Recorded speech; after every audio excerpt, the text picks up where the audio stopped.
Game 2 of the Canada-Soviet Series, coming to you live from Toronto.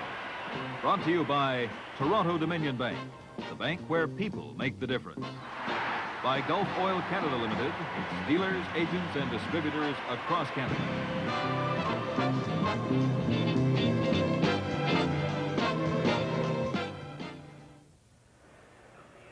Hello again, everybody. This is Johnny Eson. I can't help but recall the vivid contrast of 2 years ago as we awaited Game 2 in this series.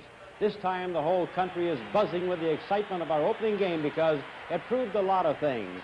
Notwithstanding age, this team is ready, mentally and physically, so we're in for a whale of a series. Billy Harris has made only one change, and to find out about it, let's go up to Don Chevrier and Howie Maker. And Don, make sure that Howie has his seatbelt on. I almost lost him on Tuesday night.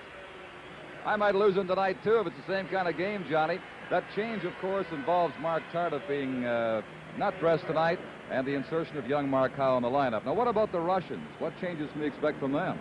Well, I think, in fact, I know Team Canada took a lot of their game plan away with their hitting in Quebec Tuesday night. To reestablish their skating and their passing game, the Russians have to come out hitting. And if they do, we got another barn burner here in Maple Leaf Gardens tonight, so let's go. Okay, right now let's check in with Tom McKee. Good evening, everybody. I'll be talking to a variety of people here in Maple Leaf Gardens tonight. Bobby Hull at the end of the first period, the coach Billy Harris at the end of the second.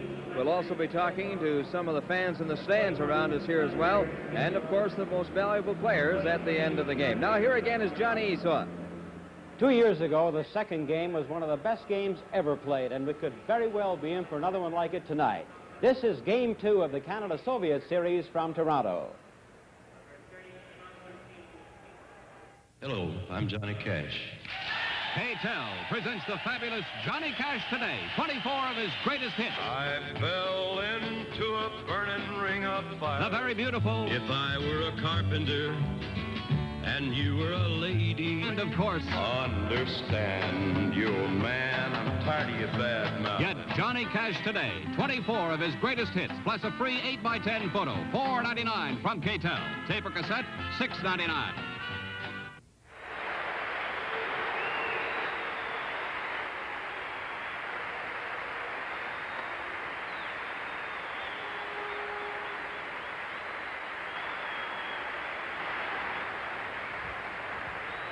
Good evening, ladies and gentlemen, and welcome to the second game of the 1974 series between the national team of the Soviet Union and the Team Canada 74.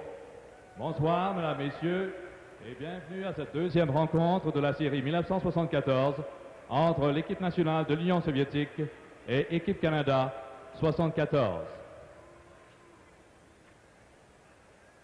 And now, here are the two teams that played such an astounding game in Quebec City on Tuesday night. Et maintenant, la présentation des joueurs de ces deux équipes qui nous ont offert un spectacle intéressant mardi soir dernier à Québec. First, d'abord, the coaches. Head coach Boris Kulagin.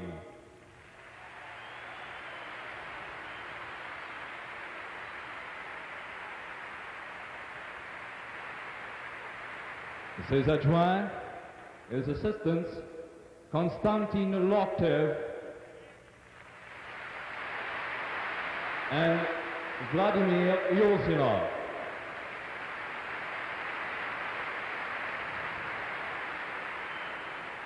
For Team Canada, pour Équipe Canada, head coach Billy Harris.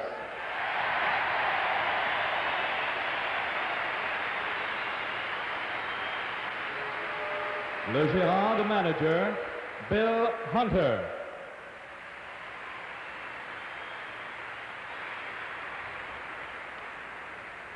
In goal for the Soviet Union, dans les filets pour l'Union soviétique, le numéro 20, number 20, Vladislav Trejčak.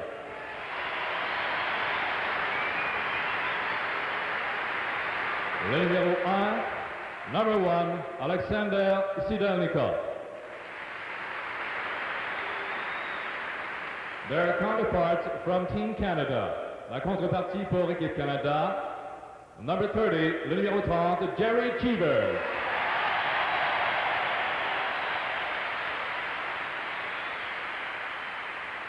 And number 1, le numéro 1, Don McLeod.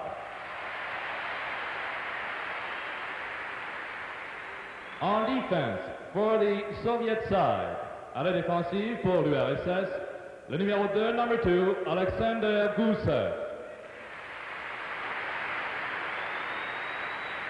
Number 3, le numéro 3, Vladimir Luchenko. Number 5, le numéro 5, Yuri Lapkin. Number 6, le numéro 6, Valery Vassiliev. Number 7, le numéro 7, Gennady Tsiganko. Number 12, le numéro 12, Viktor Kuznetsov. Number 36, le numéro 36, Yuri Fyodorov. The Canadian defense, la défensive canadienne. Number 2, le numéro 2, Rick Lee.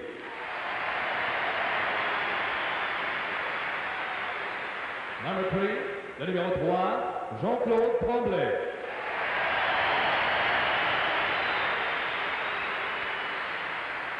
Number 6, le numéro 6, Brad Selwood. The captain of the team, le capitaine de l'équipe, number 12, le numéro 12, Pat Stapleton.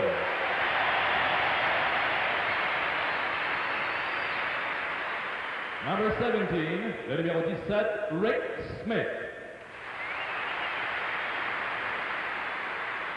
Number 18, le numéro 18, Paul Schmier.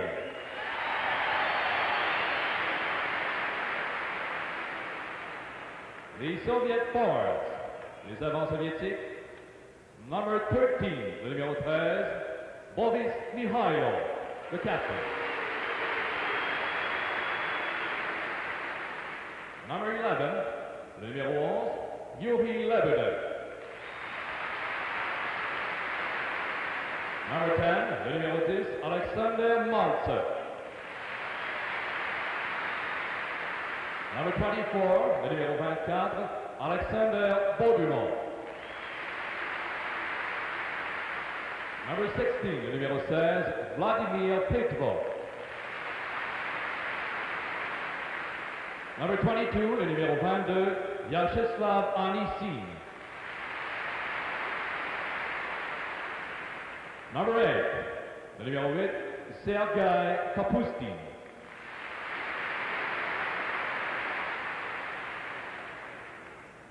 Number 29, le numéro 29, Sergei Kotov. Number 19, le numéro 19, Vladimir Shadrin. Number 15, le numéro 15, Alexander Yakushev.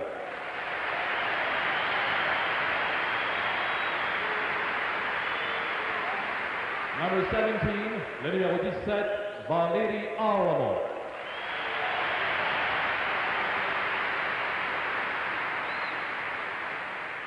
The Canadian forwards, les avants du Canada.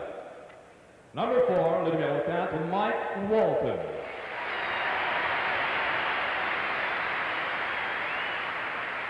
Number 5, le numéro 5, Régent Houle. Number 7, le numéro 7, André Lacroix. Number 11, le numéro 11, Mark Howe.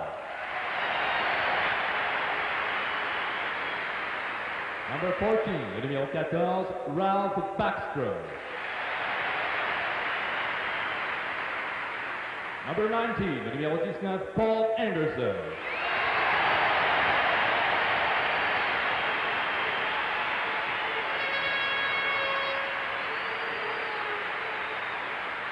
Number 20, le numéro 20, Bruce McGregor.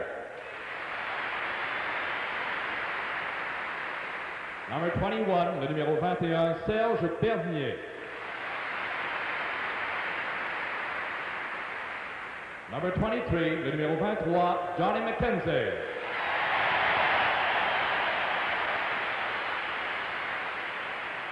Number 27, le numéro 27, Frank Mahovlich.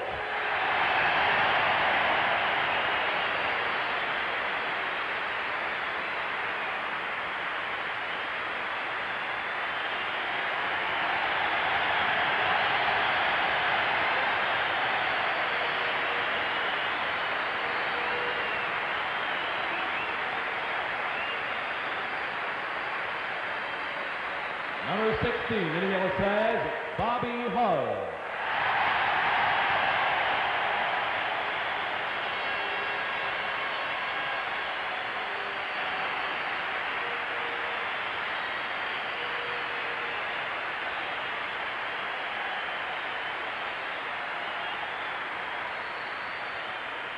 Number 9, le numéro 9, Gordie Howe.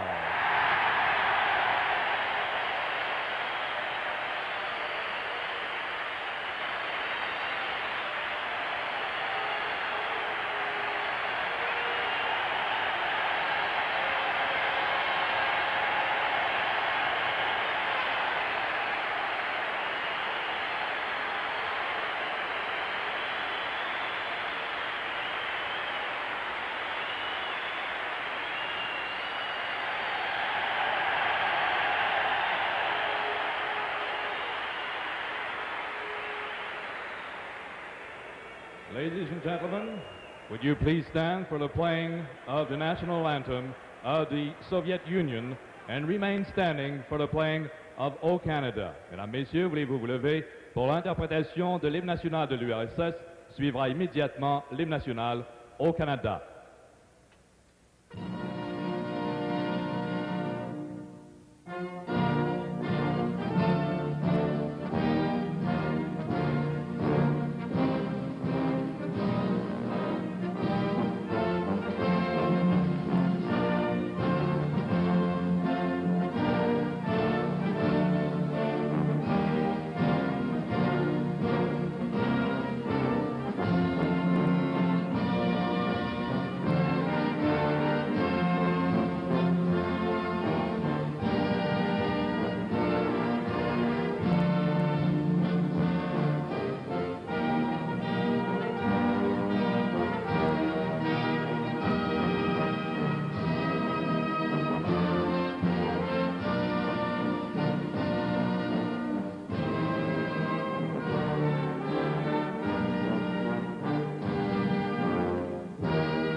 As you can see, 3 copies of the Ken Danby print at the crease are presented by Canadian players to their Soviet counterpart. This is a symbolic presentation. Each player will receive a copy of the print.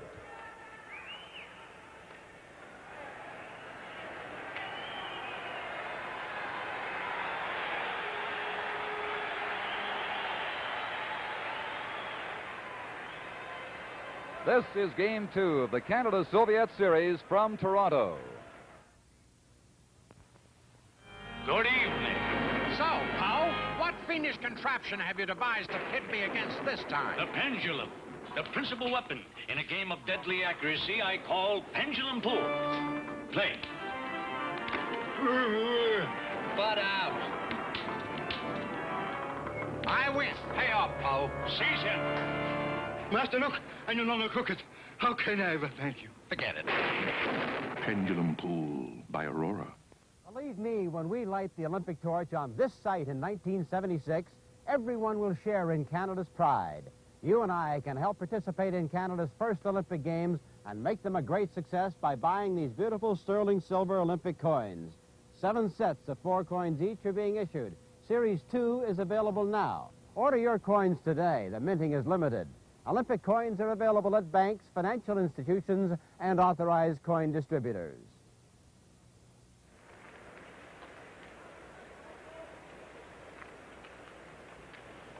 At this time, Mr. George Stewart, Executive Vice President of the Carling O'Keefe Brewing Company, will make a special presentation to Mr. Lou Lefebvre, President of the National Sport and Recreation Center in Ottawa. Maintenant, nous faisons appel à Mr. George Stewart, vice-président exécutif de la brasserie Carling O'Keefe, qui fera une présentation spéciale à Mr. Lou Lefebvre, président du Centre national des sports et de la récréation à Ottawa. Mr. Lefebvre, please accept this original art of the official poster signed by all of the members of the team as a memento of the second Canada-Russia series. We are very proud to be associated with Hockey Canada, as we think it is a truly Canadian effort. Veuillez accepter cette pièce d'art originale de l'affiche officielle comme souvenir de la deuxième série entre la Russie et le Canada. Nous sommes fiers d'être associés. Nous nous souhaitons à tous les meilleures chances. We will join everyone now in wishing Team Canada the very best. Thank you. On behalf of Team Canada, I of course wish to thank Carling O'Keefe for this presentation, and I'd like to assure you that it will find a special place among the sport art collection at the National Center for Sport and Recreation. Je tiens à remercier la Fondation et Sport O'Keefe pour cette présentation, et je veux les assurer qu'elle trouvera une place tout à fait spéciale parmi les objets d'art sportifs au Centre de sport et récréation. Merci.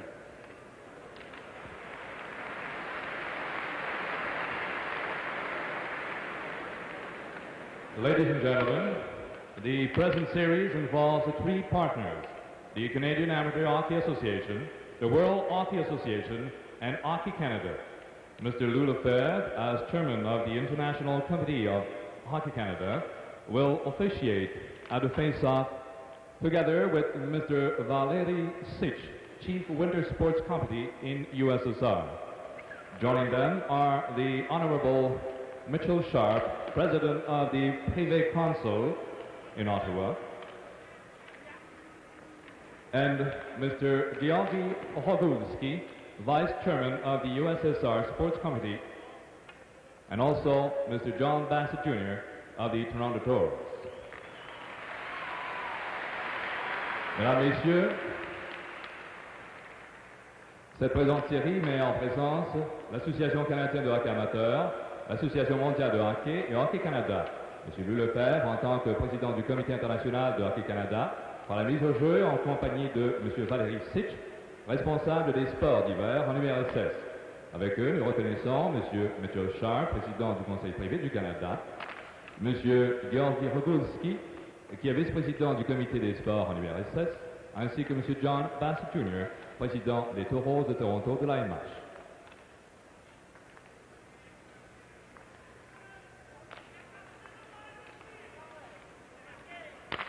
To mark this occasion, the twin sons of Coach Billy Harris, Bobby and Billy, will present mementos to members of the official party.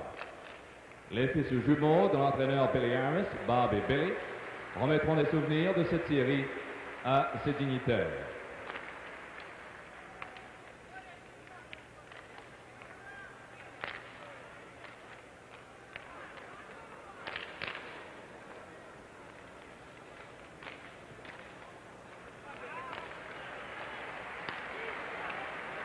And may the best team win et que la meilleure équipe gagne. Spasiba.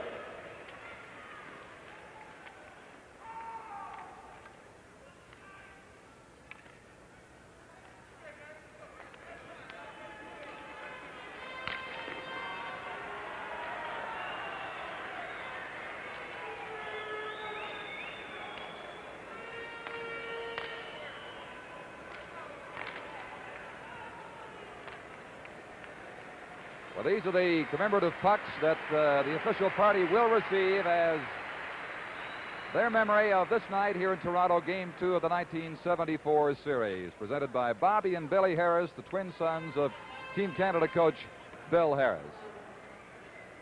Howie, let's look at some individuals coming up tonight. We've got Mark Howe playing, and of course the hardworking Andre Lacroix. Well, Howe was Rookie of the Year in the World Hockey Association last year, and for a teenager, he's just an amazing hockey player. Lacroix, a wizard with the stick and the puck, added checking to his game Tuesday night, and it certainly helped. And a couple of prominent Soviet players, Alexander Gusev, number 2, and Alexander Maltsev, number 10. I think the big fella on the left, number 2, Gusev, is by far their best defenseman. He's big, strong, smart, got a great shift, and he can be mean and shoot the puck. Maltsev can fly. He's a tremendous playmaker and a good checker. Well, the other night on the first game in Quebec, the man on the left, Rezhan Houle, had some great scoring chances. The man on the right got some penalties, Paul Schmier.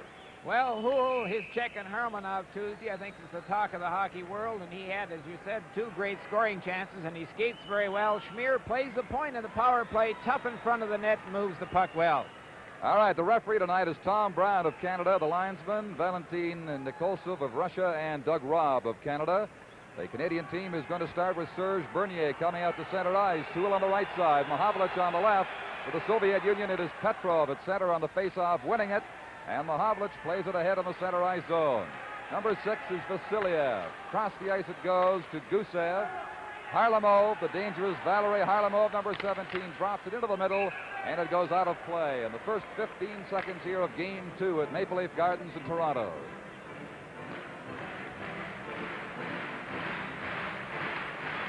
How about the ovation they gave Gordie Howe at the outset? Standing ovation here.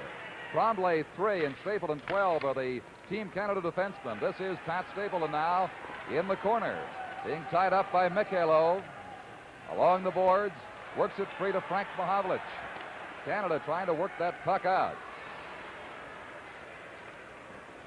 Over on this side for Mahavlich, having trouble. Gets it out to center now. Houle feeding it ahead to Bernier. Bernier getting set. He shoots wide.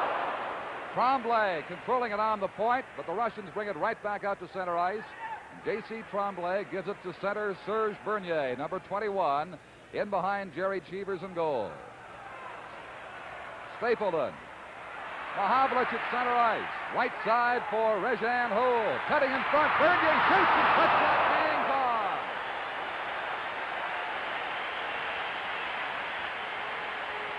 First good scoring chance of the game, and again, Tretiak had the answer.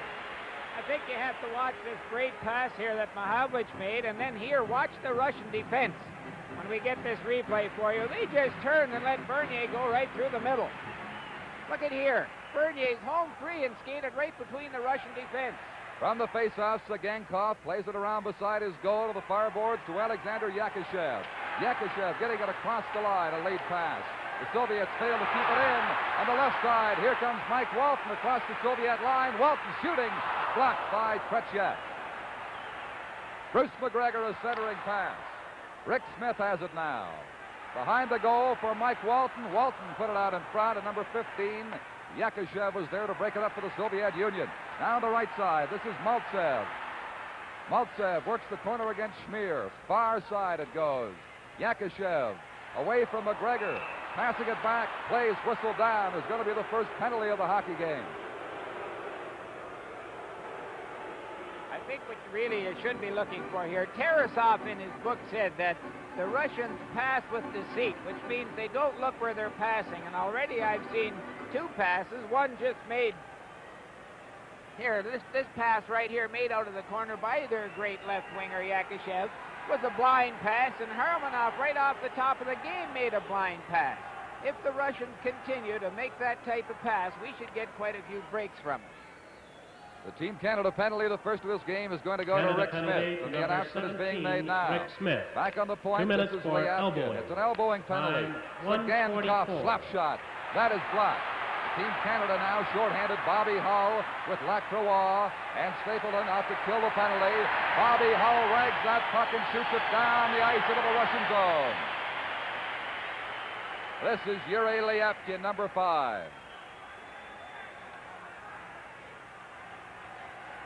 Okay. Yakushev inside the blue line. Drops it back for Maltsev. Maltsev waiting to make his play around behind the goal. Back on the point.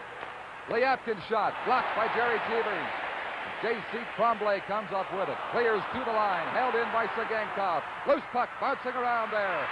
And Cheevers has it and hangs on.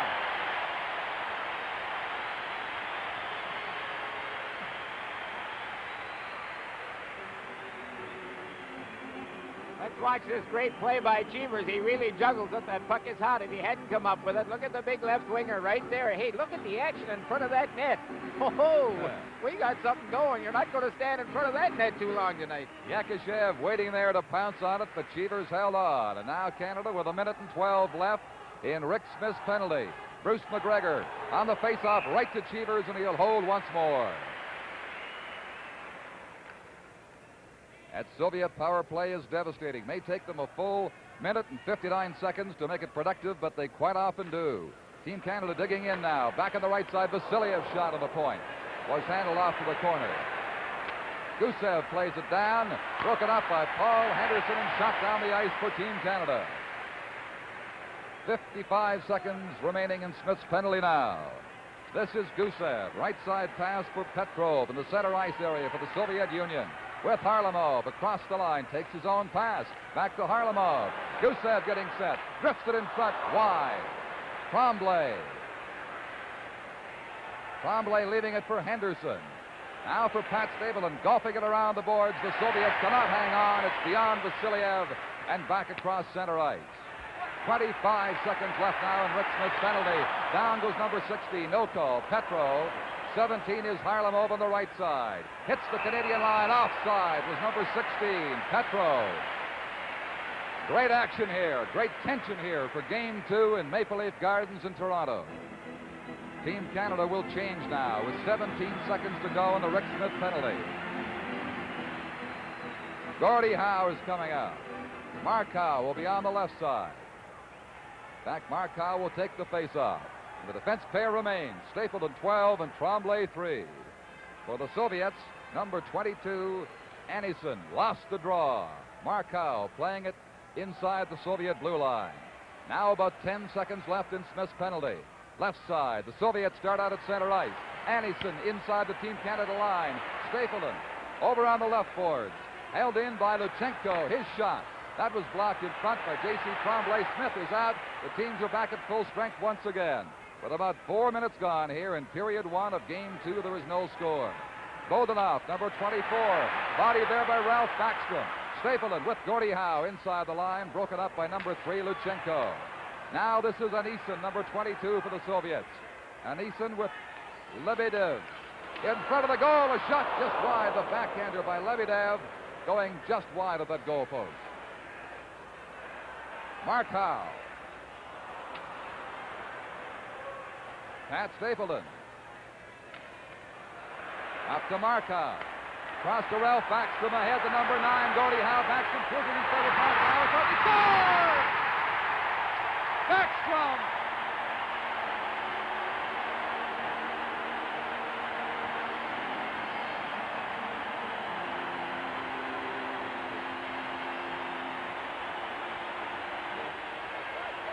By Howe. Just a tremendous pass by Gord to his son. And look at here. And again, the key here is Backstrom skated between the Russian defense. No one made a stick on it. A picture goal, Howie, with the score, Canada 1 and the Soviets nothing. This is Game 2 from Toronto.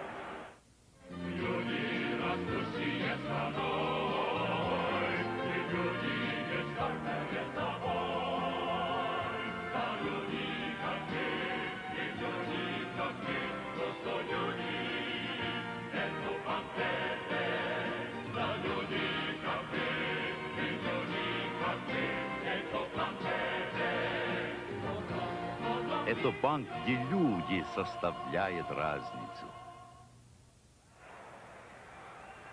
Ralph Backstrom and the two Howes give Canada a 1-0 lead. Less than 5 minutes into the opening period here at Maple Leaf Gardens in Game 2. Now here's Backstrom again, working inside the Soviet line.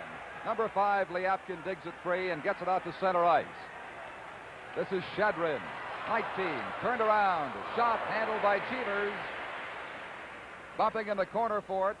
The near boards, Backstrom trying to get it free, finally comes out across the blue line. Maltsev covering up with a rink-wide pass across to number 5, Lyapkin.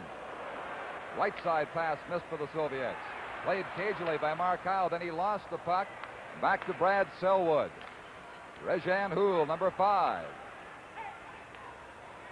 Ricky Lee, number 2. Selwood and Lee, the Team Canada defense pair right now. Markow, rink side across to Bernier, into Rejan Houle. Oh, behind him, still there.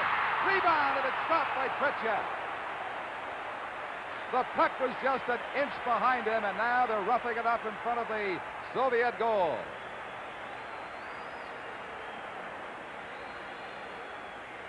Once again, Canada gets a 2-on-1 break. Look at here, just a tremendous pass, but it couldn't hang on to it. Hit the heel of a stick and slid off. But look at Tretiak hold his feet.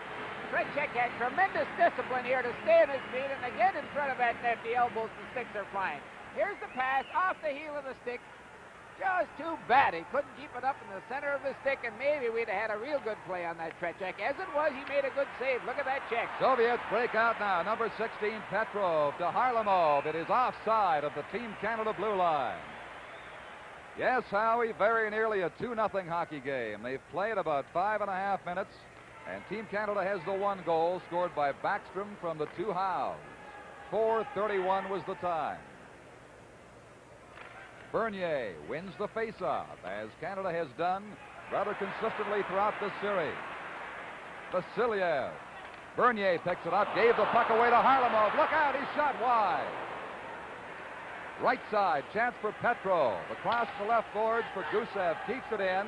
Houle lost his stick and then gets some help. Finally cleared out to center ice to Frank Mahavlich. The Soviets pounce on him, and Mikhailov comes up with it. It is called offside right there at the Team Canada blue line, with now 6 minutes gone in a 1-0 game in favor of Team Canada. There's 13, Boris Mikhailov, a veteran of this USSR national hockey team. The Soviet commentator there is Nikolai Ozerov. He works right from rinkside in every arena in which he broadcasts. There he is down alongside the Soviet bench here in Maple Leaf Gardens.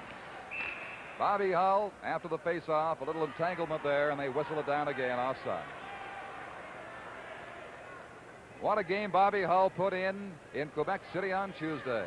2 goals, 1 assist. He leads all scorers in this series. Billy Harris, the man who put this team together, must be feeling very satisfied right now in the very early stages of the second summit confrontation. Number 29 is Kotov for the Soviet Union. Being checked by Johnny McKenzie. Gets it ahead to Kapustin. Kapustin shot right on, and Cheevers holds it for a faceoff.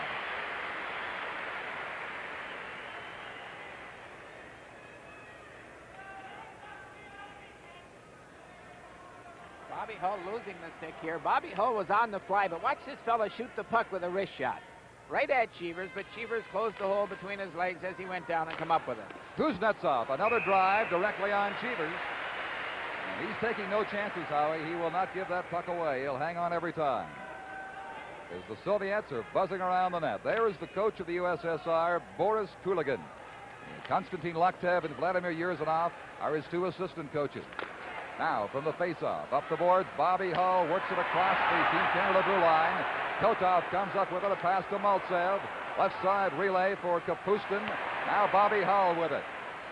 J.C. Tremblay as the Soviets change on the go. Out comes number 10, Maltsev, across the blue line. Getting set, his shot ticked up by Jerry Cheevers all the way back to center ice. Luchenko to Kuznetsov. It's tangled up there on the boards with Lacroix, one of the big diggers in this series for Team Canada. Real hustling center, number 7. Now Sergei Kapustin. Missed a check there. Swings it away inside the line for Kotov, too far. Tremblay behind his goal to Bobby Hull. Hull, right side for Johnny McKenzie. With Lacroix and Tremblay ahead to Lacroix inside the line. Stick check there by number 5. Held in. Bobby Hull looking for a pass out. Can't get it away. Canada putting more pressure on the USSR. Tremblay in the Soviet corner. Lacroix shot. Missed the chance. A pass behind Kapustin, but now he breaks out with it. Lead pass to Maltsev. Maltsev taken down. They carry on with Kodov, centering it across. Backhander blocked by Cheevers. Rebound. He'll hang on again.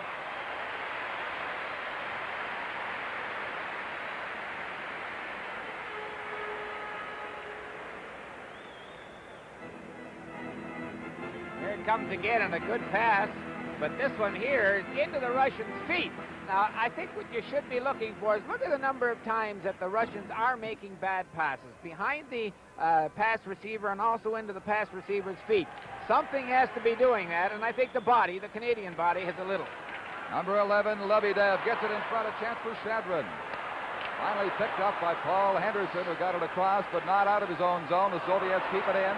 Shadran's shot goes around the boards wide. But now Team Canada begins to move up. Here's Paul Henderson. Right side, he has Walton. The shot to the corner. Controlled by number 5, Lyapkin. The Soviets come out. Henderson breaks that play up.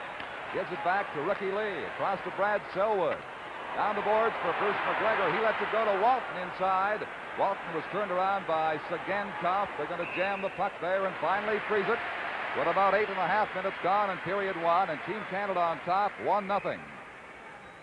Serge Bernier on faceoffs has won 4 tonight, 75% accuracy in winning the draw. And this is where the team has been very strong, winning faceoffs against the Soviet Union. The only goal from Backstrom, Mark, and Gordie Howe. A chance now for McGregor. Back to Ricky Lee, winding up.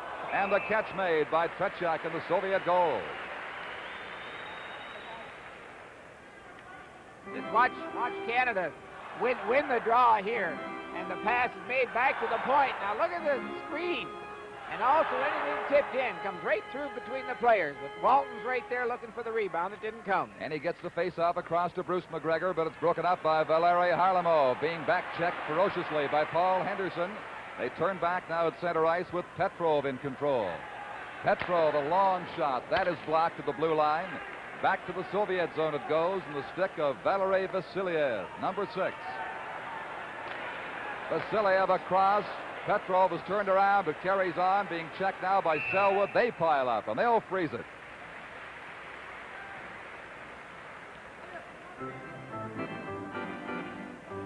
Well, our records show on the game recorder tonight, our computerized system, that Team Canada has made 23 physical checks so far in this hockey game.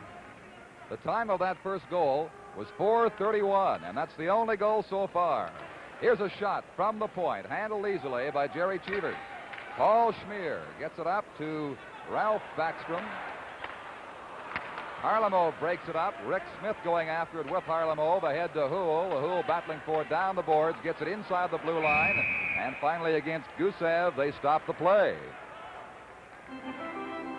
The referee is Tom Brown of Canada for this second game of the 74 series. In 72, the Soviets, of course, won Game 1 in Montreal 7-3. This time it was a 3-all tie. And the game in Toronto in that series wound up 4-1 for Team Canada. Right now they lead 1-0. Paul Schmier from the face-off at center ice. The puck is given to the Russian Maltsev. Across the line with Kodev. He was ridden off by Schmier. Back comes Team Canada. Pass too far for Rezhan Houle on the wrong wing, and it's called for icing. They'll bring it back for a face-off to the left of Jerry Cheevers. 10:40 remaining here in the first period. There's Trelagin, the gentleman of the checkered jacket. The expression will never change whether his team scores or Team Canada gets a goal. Remember, all you fans in Winnipeg, Game 3 coming up on Saturday, Game 4 in Vancouver on Monday, as this exciting series goes from east to west. Now here is Paul Schmier behind the Canadian goal. Formahovlich on the boards, being tied up by Kuznetsov, a rookie defenseman for the Soviets this time, and they produce a face-off. The Russians continue to throw 2 forecheckers in there, and they try to pick off the puck as the Canadians throw it around the boards. If our forwards didn't move out so far, they wouldn't get checked. Maltsev against Bernier, and Bernier gets that face-off too. After some hesitation, Soviet defender fell. Schmier at center ice with it. Leaves it for Rick Smith. Inside with Bernier. Smith winding, shooting. Loose puck. Cleared smartly by Tretiak. Centering by Bernier. Behind him. Gets it to Frank Mahavlich. Rejan Hole missed the chance and hopped over his stick. Here's Mahavlich. Still loose around the Soviet goal. Batting away at that loose puck and finally cleared away to the corner to Bernier. Bernier out to an open point. Number 8, Kapustin, comes back for the Soviet Union with Kodov. Kapustin shot. Gloved by Cheevers off to the corner. Bumping by Bernier. Big, strong center against Kodov, but it was Bernier who went down. Kuznetsov for Koto. Kapustin lost it to Rejan Hole. Rejan Hole almost had a break. The penalty's going to be called here against the Soviets. They don't like it. Number 8, Sergei Kapustin, tying up Rejan Hole. With the score, Canada 1 and the Soviets nothing. This is Game 2 from Toronto. K-Tel presents the Irish Rover Special. 20 super hits specially selected from their TV show. Come in, went through the best sweet time, and their hair hung over her shoulders, tied up with a black velvet bobbing, alligators and long neck. Truly international stars, the Irish Rovers bring the warmth of the Irish into your home. Get the Irish Rover Special, $4.99. Paper cassette, $6.99. All right, here go the Canadians to the attack. We just missed one or two chances here because of the Russian checking, but they're checking with their sticks. That's Houle going down. The puck now ends up in front of the net.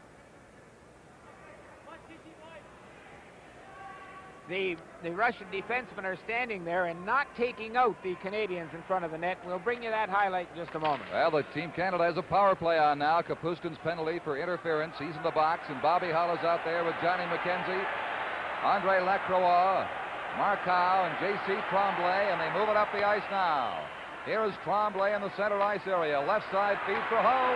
His shot. Off Sagankov. Rebound. Lacroix, the side of the net. McKenzie digs in behind. The Soviet player, number 5, Lyatkin, just stood there, and finally the play is whistled down. The fans getting on the Soviet player, and McKenzie now questions the referee, Tom Brown, about that whistle for freezing the puck because only one man was doing it, the Russian player. Score is 1-0. Canada with Lacroix on the power play. Gets it back to Bobby Hull. Hull across the far side. Here's the shot by Tremblay. Rebound. They score!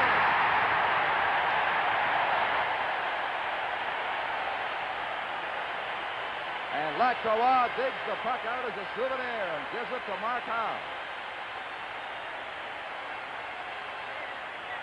It's the case of the Russians not finishing the check. The time before, they let Mahavlich stand in there and bang away. Now look at that Russian. Hey, he's got to take Lacroix's stick. You've got to take the man. Now watch again. You cannot check a 165-pounder or a strong one with his stick. You have to take his body. And there's Lacroix, puts it in. And unless the Russians start taking the man and the Canadians keep taking the man, we got a real good chance. We've got a 2-0 score right now as Andre Lacroix has capped the Team Canada power play with Sergei Kapustin serving a penalty. Here's the announcement. Andre Lacroix. Assist, number 23, John McKenzie, and number 3, J.C. Tremblay. The time, 10:49. The team's back at full strength now with that second goal. Number 19, Shadron, plays it down behind Jerry Cheevers. Bobby Hull failed to hold it. Finally comes to center ice. Chance for McKenzie with Lacroix. Lacroix across the line. It is offside. Play whistled down. But the action picking up. The skating is just fantastic. And the emotion building here at Maple Leaf Gardens after Lacroix. There he is, number 7, has given Team Canada a 2-goal lead. Yeah.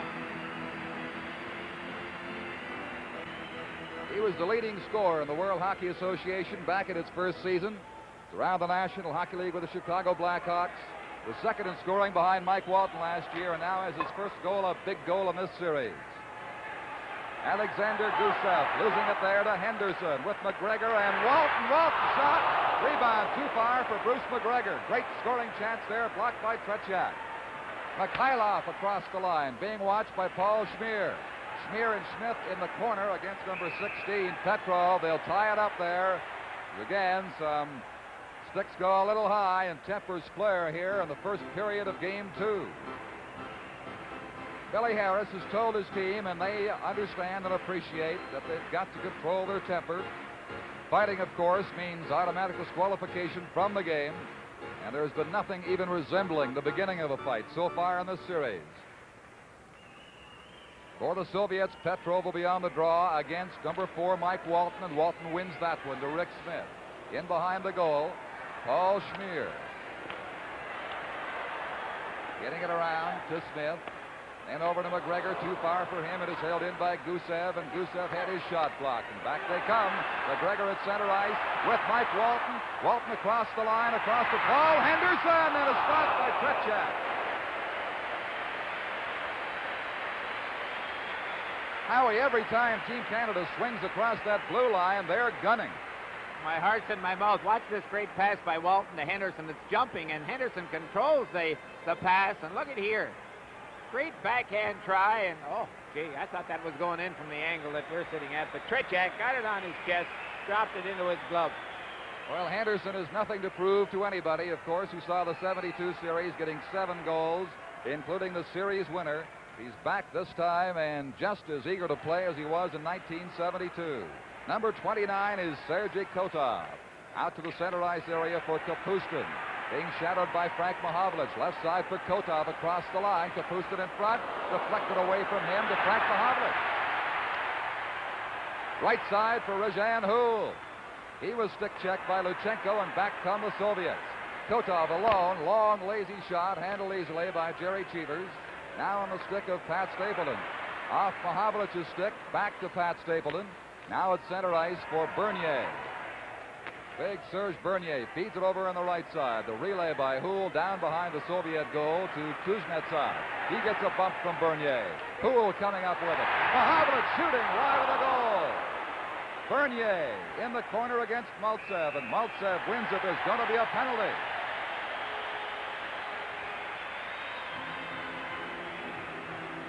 This will be the second penalty of the game for the Soviets, and number 2 for the same players, Sergei Kapustin.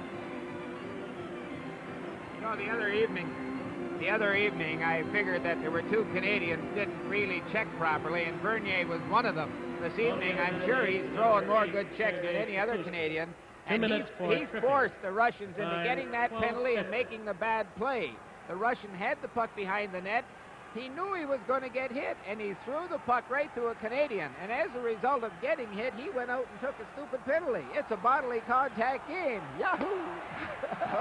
That penalty was for tripping to Kapustin, and now the Team Canada power play, a very productive one so far in this series, is back on the ice. Bobby Hull will play the left point. J.C. Tremblay the right. The center will be Andre Lacroix with Mark Howe on his left and Johnny McKenzie on his right. It rolls to Tretiak's doorstep, covered up by Sagankov. Here is Hull keeping it in. At the line, finally losing it. Tremblay being watched by number 15, their big star, Yakushev. Top goal scorer in 72, playing with an injury in this game tonight. Now Hull taking his time to get this power play formed up. Drops it back for J.C. Tremblay. The defenseman will lead them out of there now. Lacroix circling in center on the left side is Bobby Hull. Hull shooting just wide of the far side. Lacroix into the Soviet corner. Bumped there by Luchenko. Gets it out. Cleared back to the point to Tremblay. Here's Bobby Hull getting a chance, but feeds it down instead to Johnny McKenzie. McKenzie across to Lacroix. Back to McKenzie. Along the boards, Hull keeping it in momentarily, and the Russians finally clear it out of there with a minute left in Kapustin's penalty for the Soviet Union. 6 minutes left in the first period, and Team Canada leads by a score of 2-0. Tremblay too far. Almost stolen there by Lacroix, as this power play has not had the zip of previous attempts. Now here's Mike Walton on the ice. Across the Soviet line with Howe. Shot high over top of the Soviet goal. Tremblay keeping it in. Feeding it down on the far board. Centering past McKenzie, fanned on the relay. And the Soviets bring it out to center ice. just leave it there for number 11, Mark Howe, 19-year-old, playing the Soviets for the second time. Of course, against them in the Olympics for the U.S. in '72. Sagankov, chance for the Russians. And McGregor broke that one up. The puck on the left boards. Finally back to the center ice area on the stick of Gennady Sagankov.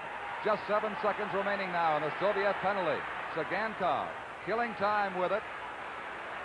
Kapustin now is back on the ice. They're at full strength. And the USSR has weathered that penalty, their second of the game. Back they come with number 13, Boris Mikhailov, inside the line. Drop pass. No one there to grab it. Mike Walton coming up with it. He feeds it out to center ice. But 4:50 remaining in the first period. Team Canada in front by a 2-0 score in Maple Leaf Gardens. The goals by Backstrom and Lacroix. Now here's Paul Schmier getting checked by 16, Petrov. They go down in the corner and hold it there. There'll be a face-off with 4:39 to play in the opening period.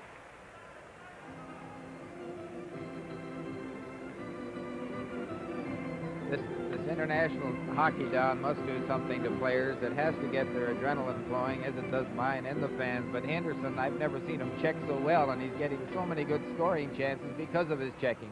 He hit so well, and he injured a shoulder out in Saskatoon in the next-to-last game of the exhibition swing, but you'd never know that he has anything bothering him whatsoever. Here is Ricky Lee now behind the Team Canada goal, losing it to Harlamov.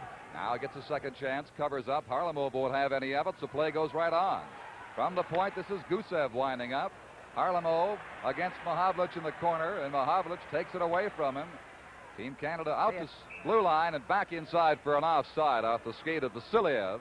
And they'll face off right there with 4:19 to play now in the opening period.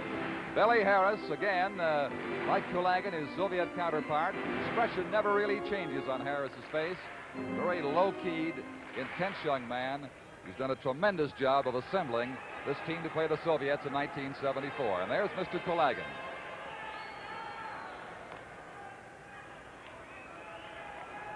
Bernier on the draw against Maltsev. He wins it. Over to number 6, Selwood. Rezhan Houle digs it ahead at center ice. Maltsev breaks that one up. Selwood feeds it down the right boards, and Maltsev goes into the corner after it. Alexander Maltsev, the Soviet veteran, left it there for Kuznetsov. Gets it ahead to center, drifting down into the Team Canada zone rather aimlessly, and Ricky Lee in front of his own goal. Passed badly for Mahavlich.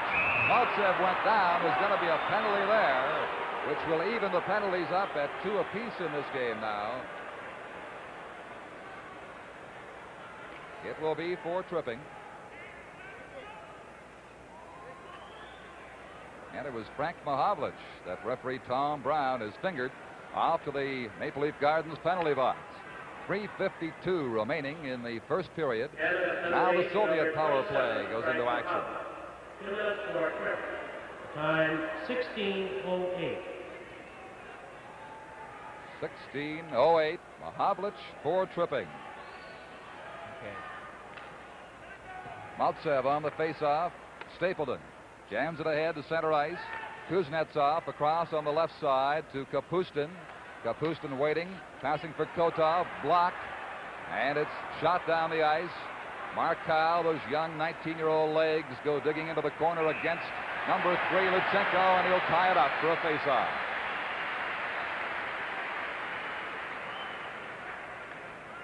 Soviet power play has not been nearly as awesome, Howie, as it was 2 years ago. Well, I think we've learned something. We've certainly learned discipline, and we've maintained the box a lot better, and we're not getting 2 fellas cut. I think the key, again, is that we go up and send 1 man in, and we at least block 1 wing. But discipline is the key, and certainly this group here is showing great discipline at the moment. To kill the penalty, Backstrom 14, Mark Howe 11, with Stapleton and J.C. Tremblay on defense. 1 minute and 30 seconds remaining in the penalty to Frank Mahavlich. Lyapkin getting it ahead to Yakushev. Took too long. It is offside at the Team Canada blue line. See, there was another perfect example of passing without looking. Yakushev got steered off, even though he was offside, but went to throw it to the far point man, and Mark Howe's standing right there. If it hadn't been called offside, Mark Howe's got a free shot on Tretiak. Out comes Vladimir Shadrid now as they try to make this power play operative, the Soviets, with 1 minute and 20 seconds left in the Mahavlich penalty and 3:10 remaining in the period, number 1. At center ice, Bruce McGregor, always a great skater, lost the chance there against number 19, Shadrin. Sagankov to Maltsev, hops over his stick inside the line. That's a Soviet offside. Their timing, there's something different this time about them, Howie. Not sure whether that hopped over his stick while he wasn't looking to see whether Stapleton was going to send him greetings. Pat had started to attack him as he was going to receive the pass. And again, from up here, I would have to say that their shaky puck handling is a result of them getting hit every time they handle a puck. They're looking to be hit. They're not looking to hit themselves, are they? That's right. Here is Bruce McGregor with Paul Henderson now as they attempt to kill off the remaining minute in the Frank Mahavlich penalty. Tretiak stops it in behind the goal, leaves it for Alexander Gusev. Big number 2, the Soviets' best defenseman so far, getting it ahead to Petrov on the left wing. Swings inside the Team Canada zone, a centering pass, a shot. Rebound for Harlamov. Tried to get it high and could not. Peters hangs on. That is their best scoring chance, I think, in this entire period. I've been waiting for this to happen. See how they sneak the man in the middle home free. They send their player in deep. That draws the defenseman to them. And then they sneak another guy down through the middle. See right here? Now look at there. There's the key guy coming in late again. And it's lucky that he couldn't get good wood on it, or it might be a 2-1 hockey game. But certainly we have to plug the middle instead of this side when the puck goes down the far side. But Harlamov, with an extra inch or two, might have had the room to jam that to the roof of the goal as he did for a spectacular goal in Quebec City. 35 seconds remaining in the Frank Mahavlich penalty. Team Canada shorthanded for that duration of time. Around the goal, Stapleton lost it. Number 16, Petrov plays it in. Tremblay there to cover up, takes his man down, but Mikhailov covers up and carries on with a drop pass back to Gusev. Gusev getting it across in front for Mikhailov. He's turned away by Tremblay. 13 seconds to go on the penalty now. Alexander Gusev winding wide. Rebound. Oh, and hopped over the stick of Mikhailov. Now here is Harlamov getting it back to Vasiliev. Over to Gusev. Gusev's shot. Loose in front. They clear. On the ice is Frank Mahavlich. Mahavlich, they whistled it down on the offside. Outside pass as he came out of the box to take it. One official waved it off, and the other man across the ice called it. And now they'll get their signal straight.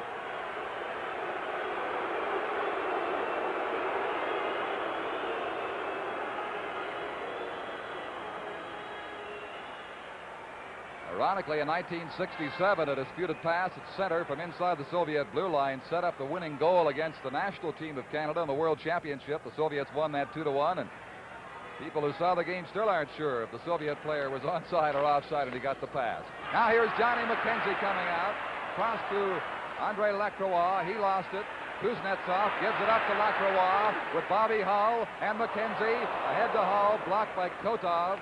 And now the Soviets start out. Number 3 is Luchenko. Again, the forechecking of Andre Lacroix, keeping him off balance, forcing them back into their own zone. 1:23 left in period 1. Team Canada on top 2-0 here in Toronto. Late pass for Lacroix was too far. Again, he's forechecking. Bobby Hull in there too, looking for it. Now it's picked up by Paul Schmier, giving it ahead to Lacroix. Stick check there by the Soviet player Sergei Kotov. His pass missed for Kapustin on the left side. Now a minute to play in the opening period. Kuznetsov gave it to Paul Schmier. Right side pass to Serge Bernier, alone inside the Soviet zone. Bumping there with Luchenko. Carries on, could not make the play. Now Luchenko leads it ahead to Sergei Kapustin at the Team Canada line. Right side, closing in. Stick check there by J.C. Tremblay. He'll cover up with 37 seconds left.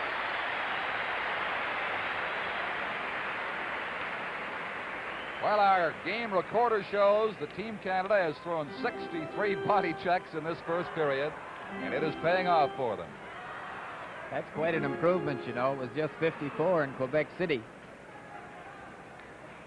And surprisingly, the Soviets, either unwilling to get their weight into Team Canada players or unable to, they are not achieving any kind of physical advantage here as we thought they might come back with here in the second game. Now here is Rezhan Houl behind his own goal for Frank Mahavlich. He chops it ahead to center ice. into the Soviet zone. We now have 25 seconds to play in the opening period. Number 11, Lebedev. Gets it across to number 19, Shadrin. Shadrin inside the line against Mahavlich. Puck comes loose behind the goal, and Selwood covers up to Bernier. 13 seconds left now as they jam in the corner. They center it out. The pass is in front. A shot for Yakuchev. A great scoring chance denied by Jerry Cheever. That puck came rifling out in front of the goal. Now watch the Russians check here. They're starting to take the Canadians. Right on Yakuchev's stick, and a great big save for Cheevers, and this is the time to make them. 2-0, late in the first period. Wow. It was Yuri Lebedev who fired that puck out, and the Soviet player was robbed on the best save that Jerry Cheevers has had to make in this hockey game. He's had 2 or 3 good ones, and he's held them into a 2-0 situation now with just 3 seconds to play in the opening period. There's the time. The first period here at Maple Leaf Gardens is over, and Team Canada is off to a promising start here in Game 2 of the 1974 series. With the score, Canada 2 and the Soviets nothing. This is Game 2 from Toronto. Like everybody else, we're wondering whether or not the Team Canada 74 would be taking it to them. They did. They did it with Backstrom's first goal from Gordy and Mark, and then a craw from McKenzie and J.C. Tremblay. They were hitting while they were a man short, which really set the tone. But now here are the highlights of the first game. Tuesday passed, Quebec City, game number 1 in the Canada-Russia Hockey Series, an unbelievably exciting game with many thrills just like this. On the first goal, the key here is that the Russian picks up the puck and tries to get it behind the net. It doesn't. Lacroix fields it, but watch Trechek go out of position. He anticipated Lacroix going behind the net. Just great teamwork by the 2 Canadians, but now when it comes up again, take a look. Trechek guessing. Look at him move the stick, go the wrong way, open up his legs, and Johnny puts it in. Now on the Russian goal, watch the Canadians here turn the wrong way. The pass expected to go to the point goes across in front of Cheevers, and here Cheevers is screened on a good shot. Cheevers back in the net. Maybe should have moved out a bit. And hey, we got to show you this. Watch this check. Isn't that something else? Watch Regine Hull right here. Line him up. That's Harmonov coming. Look at where he keeps the stick. Perfectly legal check. Woohoo! He flies through the air. Way to hit him, kid. Now you've got to watch this. Just something else. Look at Harmonov here. A good check didn't stop him. He outskates the Canadian. Stapleton caught wide. He goes to the outside on JC and around him and puts it in. A beautiful goal. The name of the game. Now the Russians' second goal. Here, we give it to the Russians. Now watch, 2 Canadians go to the point. Another mistake. Now watch, 2 Canadians chase the puck again. Nobody at home minding the barn, and bang, in she goes. Now watch J.C. Tremblay in this series. Beautiful puck control. Waiting for someone to get into position.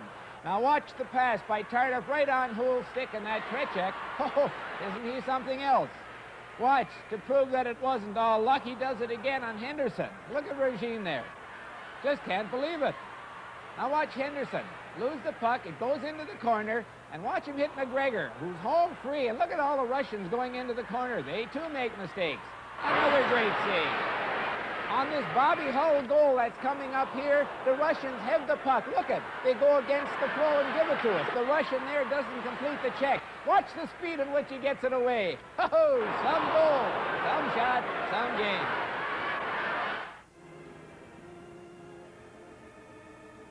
You know, we keep talking about the age of this Canadian team, and they may be case-hardened veterans, but the 2 things I noticed there, Ralph Backstrom, after all his great years in pro hockey, the first thing he did, he went crashing into the net to make sure he got that puck. He wanted the souvenir, and then Andre Lacroix did the same thing. After the first period, the score is Canada 2 and the Soviets nothing. This is Game 2 from Toronto. You from K-Tel, the Feather Touch Carpet and Floor Sweeper. It's the little sweeper that does a big job. This rugged all-metal sweeper is strong enough to take it, yet only weighs approximately 2 pounds. Feather Touch sweeps normal carpet, vinyl tiles, hardwood, even cement landings. Cleaning stairwells, under-low furniture, and along wall moldings is difficult.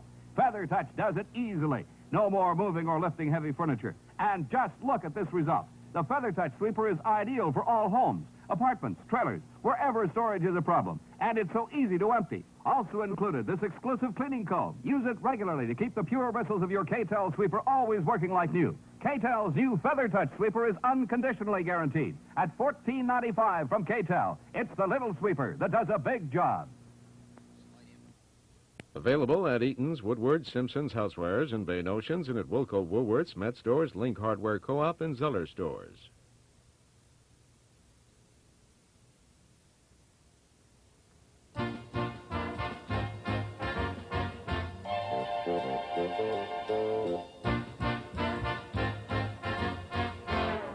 The Hull Ranch outside Winnipeg may not seem to be the place to get in condition for a hockey series such as the one against the Soviets, but for Bobby Hull, there was little choice.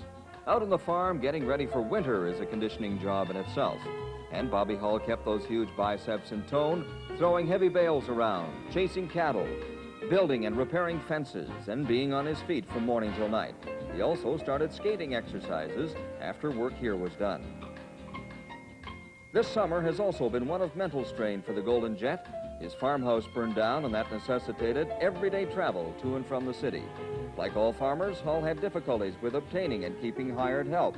As he says himself, he is no longer 25 years old, and with his hockey responsibilities compounded by his coaching position with the Winnipeg Jets, there is every likelihood this may be the last summer he will be so occupied with farming. Also contributing to his thoughts was, of course, the upcoming series with the Russians. That was on his mind a lot while chasing those cattle and fixing the fences. His philosophy about playing the Soviets was basic and honest. Know the problem before you try to solve it. And so the time of just thinking about the Russians was over. The hard work, this time for Canada, was about to begin.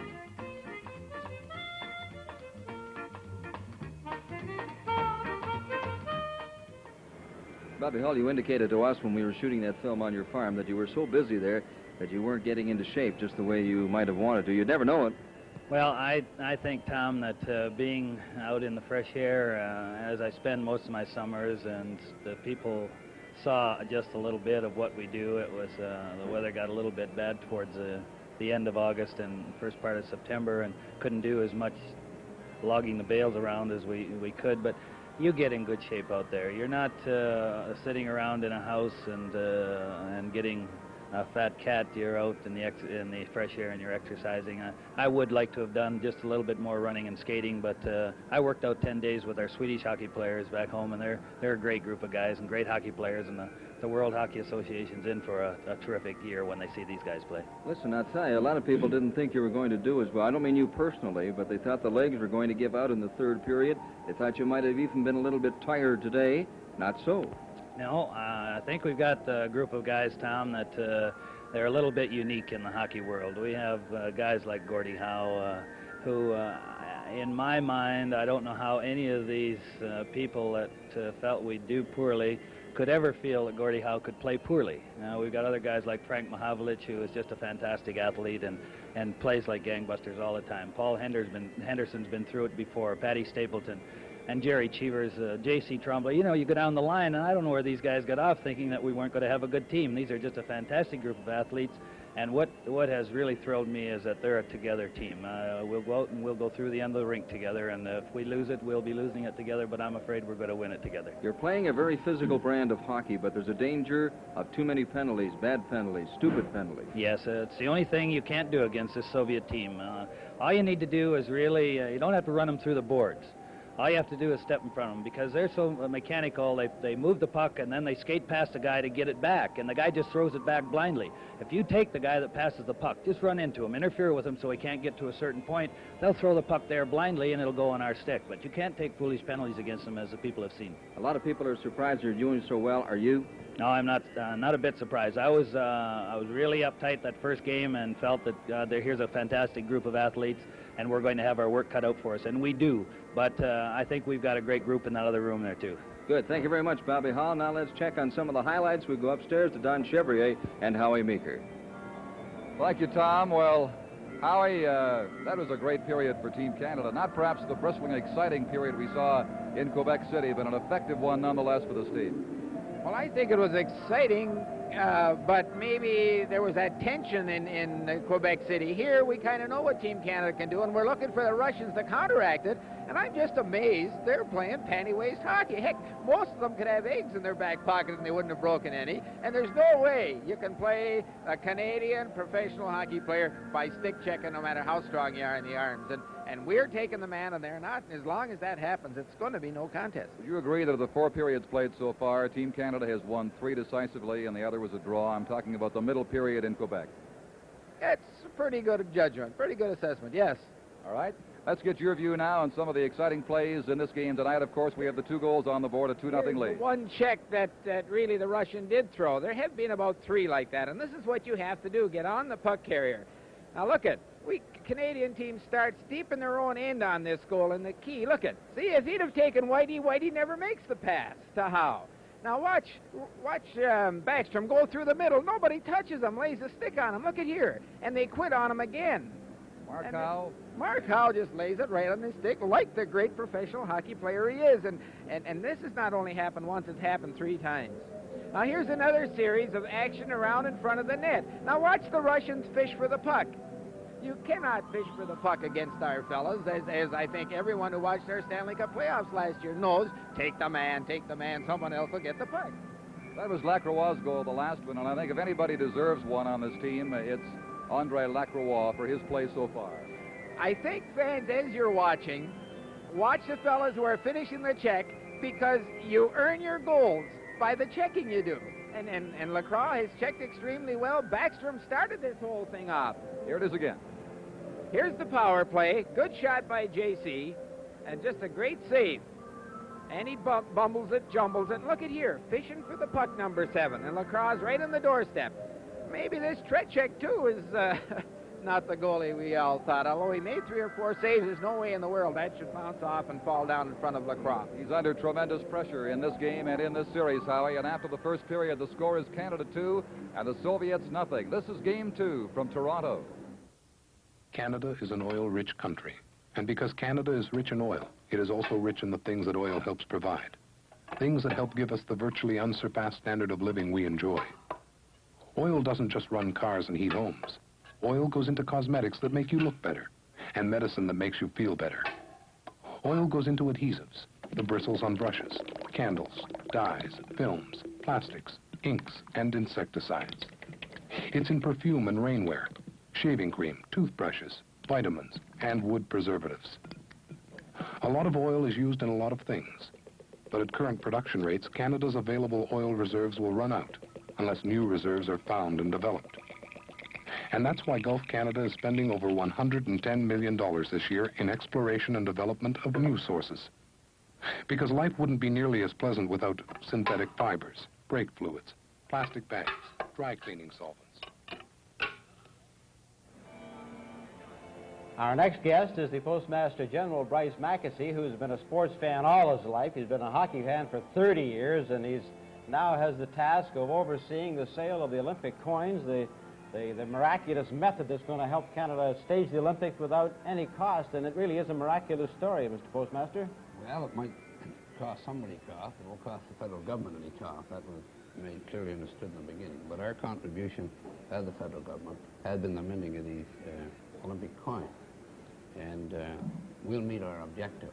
Between the coins and the stamps, we'll be able to turn over a net of about $260 million to the Olympics. The first series completely sold out. There's some available from some coin dealers. And the orders are rolling in all across the world for the second set. And most people are looking for the better sets, really, the box sets. They're just not finding their way into circulation as some people thought they might. I can vouch for that. I've been still trying to get my first set. I've had an order in for a long, long time. I'm awfully proud of the team that we put together to sell these things. Austin Page has done a magnificent job, and 40% are sold in Canada, 25% in the United States, a large proportion in Japan and Europe, of course.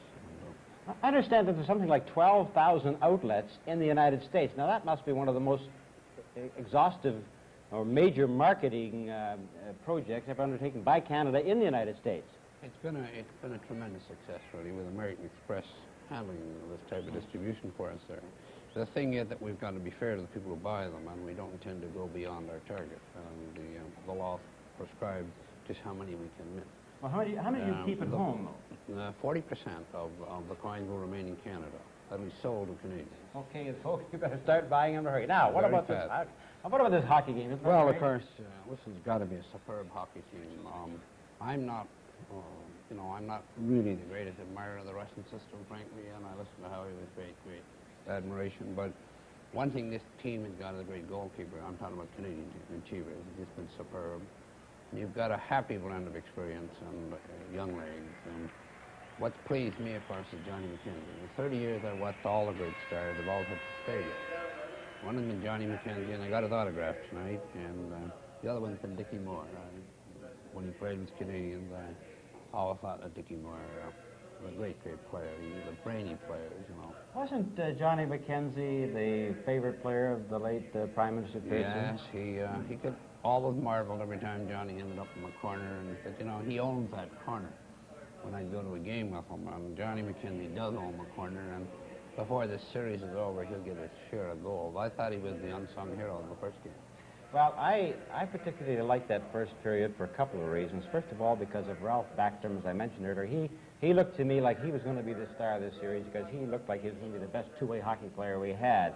And then young Andre Lacroix came along, and now Johnny McKenzie's working like that. Aside from the Bobby Hulls and the Gordie Howe. Well, the French-speaking Canadians are just marvelous natural skaters. And of course, Ralph has lived many years in Verdun when he played with Montreal. He's always been a very extremely honest player, a two-way player, who doesn't know anything else but to go all out. This is a great Canadian team, and we're going to win that series. Well, I think it's going to be exciting, and I do believe that we're going to win it, and it's going to be just a delight, because over the next 6 games across Canada and the Soviet, it's going to be our delight to travel with them and bring them to you. Now let's go upstairs for the start of the second period in Don Chevrier. Thank you, Johnny, and we'll be underway with period 2 in just a moment or two here at Maple Leaf Gardens, with Team Canada leading the USSR's national team 2-0. Those scoring plays for Team Canada in the opening period at 4:31. Ralph Backstrom relaying a beautiful wide-open relay from Mark Howe, and Gordie Howe also got the assist to make it 1-0. Goal 2 at 10:49. Lacroix from McKenzie and J.C. Tremblay, and that's the way it is, 2-0 for Team Canada. Gordie Howe, by the way, did not see much action after the goal that he helped set up. And the report from the Team Canada dressing room is that he has injured his ribs. The extent of the injury is not known at this time. We'll watch for number 9 and see what develops here in this second period. But Gordie Howe is not on the ice at the present time for the Team Canada warm-up. And he was a major force in Quebec City in the first game on Tuesday, Howie, just stepping into people and letting them know that he was around. Took the Russians off the puck with a couple of pretty good two-handers, and if Gordie's got sore ribs, or some of those Russian hockey players got pretty sore shins, I'll tell you. A little delay here. There's some disturbance up in the stands that the officials and the team are distracted by, and now we're getting just about set to go. Coming out for Team Canada will be Mike Walton at center, Bruce McGregor on the right side, and Paul Henderson on the left side. The defense pair Stapleton and Tremblay.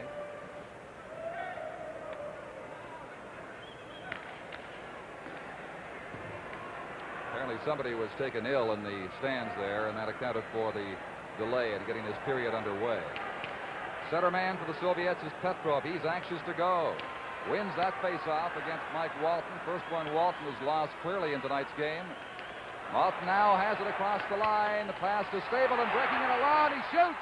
Trick shot with a great super save there. Right off the opening face-off. Now here is Vasiliev playing it ahead to Harlemo, relaying it inside the line. Petrov's shot deflected. Cheevers handles that.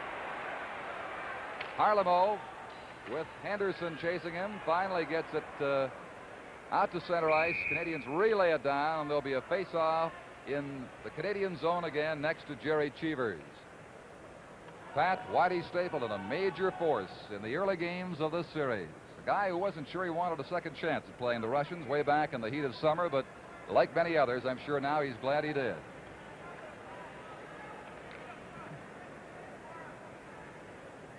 In fact, the top defense pair undoubtedly has been the experienced combination of Stapleton and J.C. Tremblay. Now we have a Team Canada line change now, just 32 seconds into this second period. Bernier is coming out, along with Frank Mahovlich and Rejan Houle. And at center ice, Sagankov shoots it down inside the blue line. Mahovlich digs it right out again. Sagankov left back there for Yuri Lyapkin. Now number 11, Lebedev, being chased by Mahovlich, gets inside the line, passing to an open wing. Bernier fails to clear it out of there. Shot back down to the corner by 19, Shadrin. Shadrin with it behind the goal. Nobody on that side except Frank Mahovlich. He did not play it out in time. They tie up. The puck comes loose for number 11. Lebedev in front. Weak shot, was handled easily. It was wide.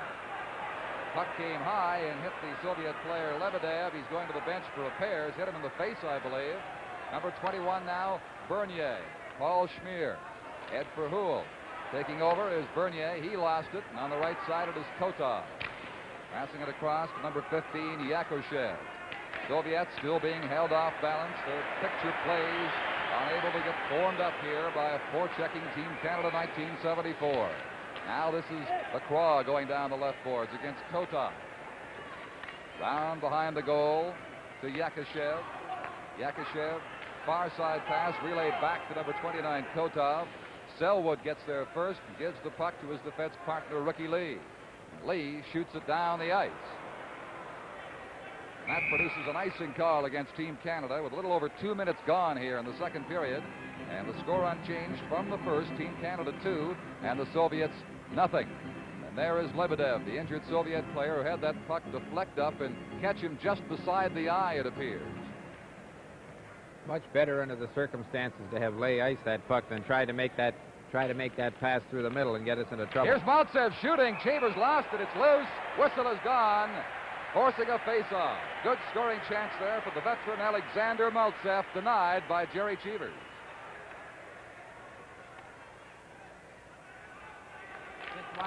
Maltsev with Kapustin. They lose it. Played over on the right side for McKenzie. McKenzie could not reach it. Bobby Hull has it back on the stick of Ricky Lee inside the Canadian line. Now Selwood works to center ice. Feeds it across too far for Lacroix. Hull in the left corner going forward against Kuznetsov. And it's cleared around back to the Team Canada blue line and beyond. Brad Selwood and Ricky Lee, a pair of ex-Toronto Maple Leafs on the ice now on defense. And here's Johnny McKenzie. His pass broken up by Sergei Kapustin. Over to Kotov. Left side relay for Alexander Maltsev. Too far for him. And it's tipped by McKenzie back to center ice for Lacroix with Bobby Hull. 2-on-1. Closing in to Bobby Hull. He shoots and scores!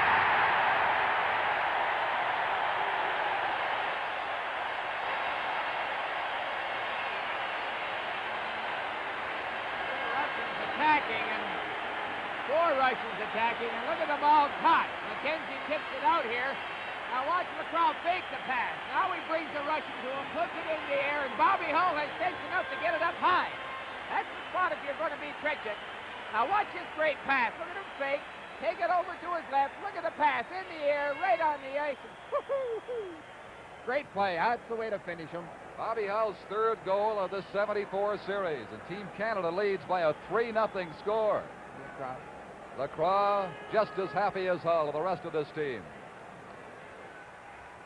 Canada goal scored by Here's number 16, Bobby Hull. And a chance inside for Mark Howe. Number 7, Andre Lacroix. And This number is 6, Houle. Brad Selwood. Lacroix and Selwood got the assists at 2:50 for Team Canada. Now J.C. Tremblay being watched by Harlamov. He plays it back to Pat Stapleton. Ahead to Houle. Inside the line, had it taken away by number 2, Alexander Gusev. To the veteran Boris Mikhailov. Across to Vasiliev.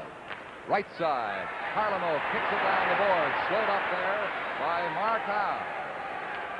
And Houle in the corner leaves it for J.C. Tremblay. In turn to Pat Stapleton.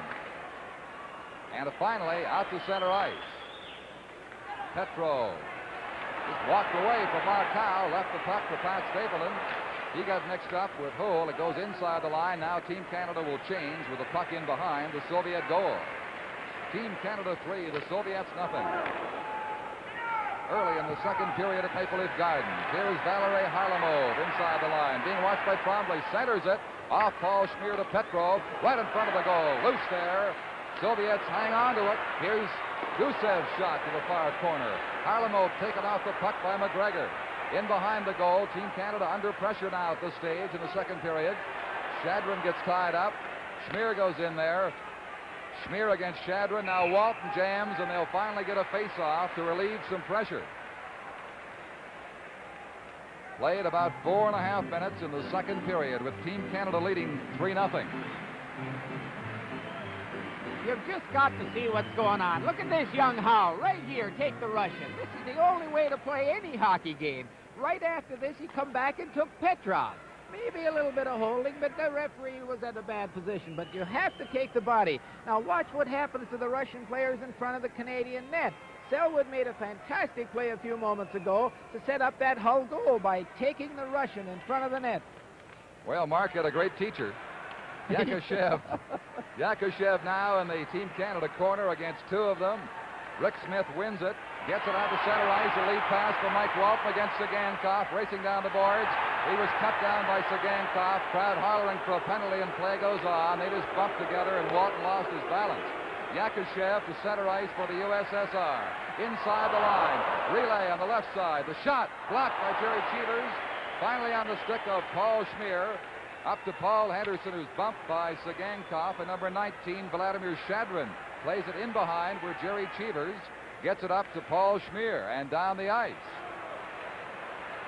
This slow dribbler going right on Tretiak. Little over 5 minutes gone in the second period. 3-0 for Team Canada. Schmier. Pass to Bruce McGregor. Hopped over his stick. The backhand relay across. Chance for Walton. Blocked by Tretiak. Back on the left side for Schmier. He plays it down. Sagankov's body caught that one. The Russians finally work it out to center. This is Rick Smith for Team Canada, shooting it right back down as both sides change on the go now. Sagankov against Houle. Tying him up in the corner for a face-off.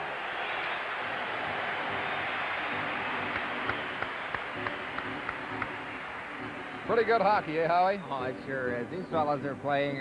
Over the years, you hear people say, give me pre-expansion hockey. Look, the modern-day kid can play this game as good as anybody when he has to. What do you mean, kid? Not too many kids out there. Oh, yes, they are. They've got to be young at heart. Now, come on. And young in legs. Look at them go. Young in spirit, certainly, and dedicated toward this series against the USSR. Mahavlich off his stick, back for Selwood. That was blocked on a hard shot by Tretiak. Number 29, Kotev, ahead to Maltsev. Played there by Ricky Lee. To Serge Bernier, the big center from the Quebec Nordiques. At center ice, number 12, Kuznetsov. Got checked from behind by Hull. Puck still in there for the Russians, though. Maltsev, and Kuznetsov lost it again. Now here's Rezhan Hull working it out.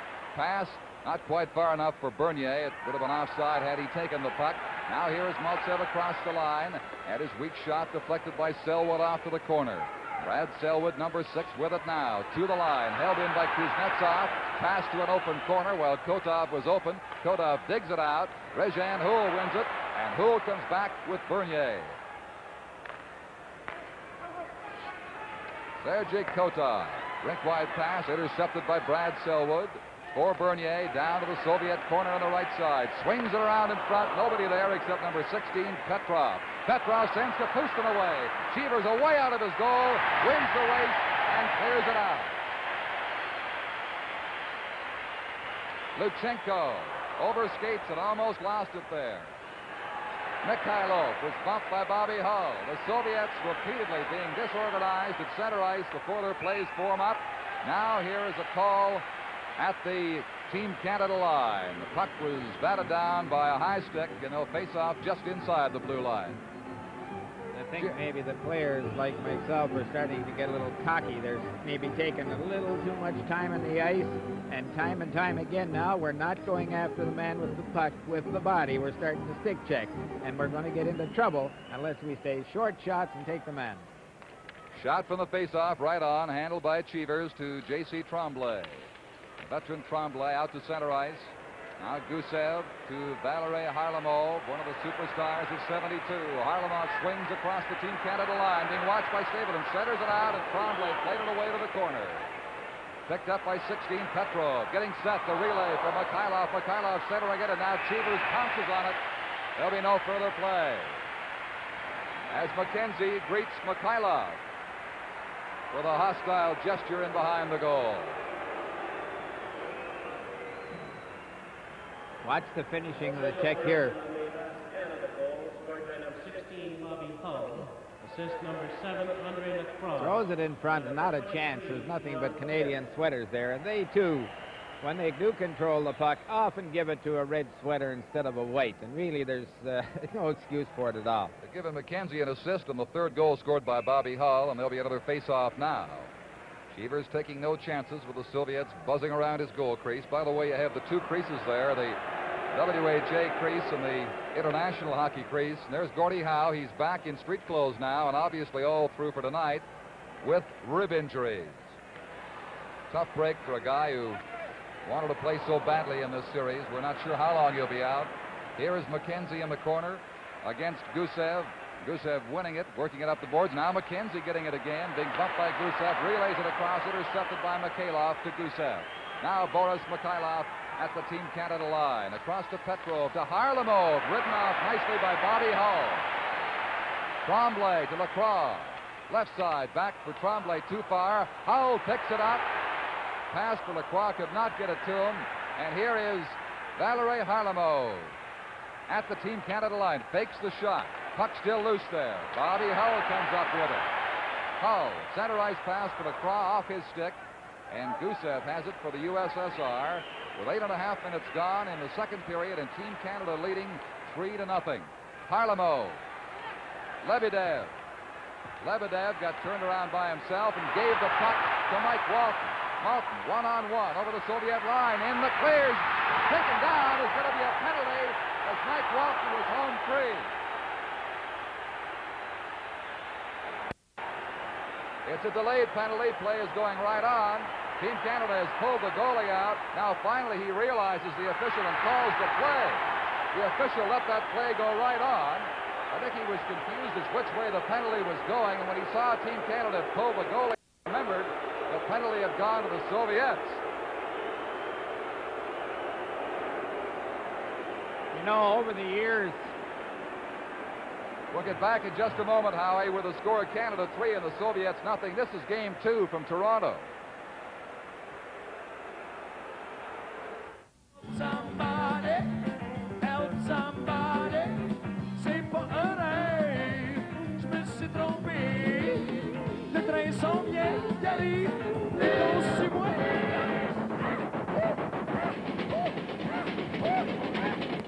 Venture into outer places with Robert Charlebois, a CBC music spectacular. Tomorrow at 9:30 in Newfoundland. With Robert Charlebois, a CBC music spectacular. Tomorrow at 9:30 in Newfoundland.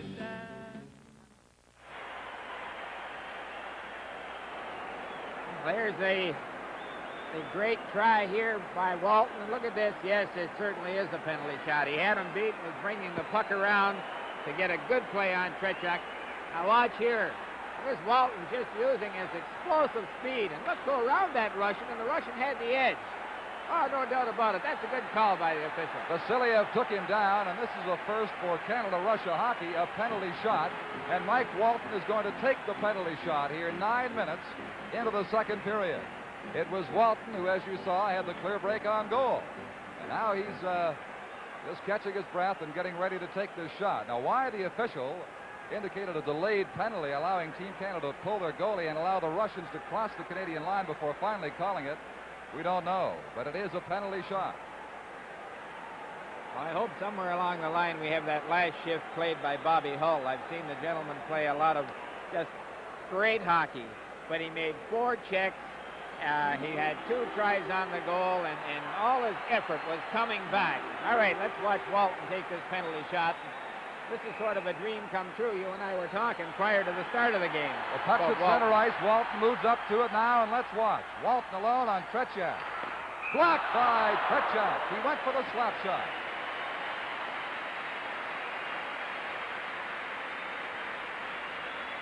I really thought he was going to give him the big deke. Watch how far Tretiak's out of the net. I watched Mike take penalty shots. Look at here. Tretiak at the top of the crease. Pretty tough to put it in. You'd have to put it between his legs.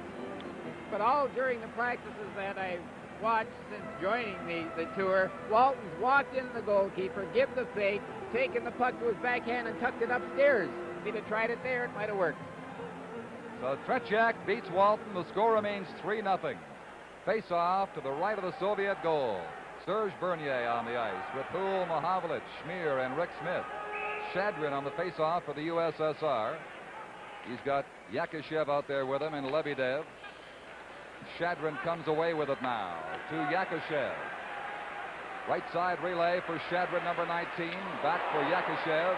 Yakushev carries on against Mahavlich, works the puck around in behind the Team Canada goal, swings it in front of the crease. It is loose there. Cheevers has to go by the goal. They pile up. It's cleared way back here. Here's a drive blocked by number 17, Rick Smith, and Bernier right there too, as Cheevers was out of position. Schmier takes a run in the corner. There's going to be a penalty, I believe. The Soviets carrying on, pulling their goalie. It is blocked. Tretiak now leaves it there. The Soviets on the delayed penalty still have that puck until Team Canada touch it. On the right side, in across the line is Lebedev. Lebedev gets it across to Petrov. Petrov back to number 5, Lyapkin, and finally Mahavlich has it, and the penalty will be called against Team Canada. With the score, Canada 3 and the Soviets nothing. This is Game 2 from Toronto. K-Tel presents Canadian Mint, 22 superstars, 22 super hits, the DeFranco family. Terry Jacks.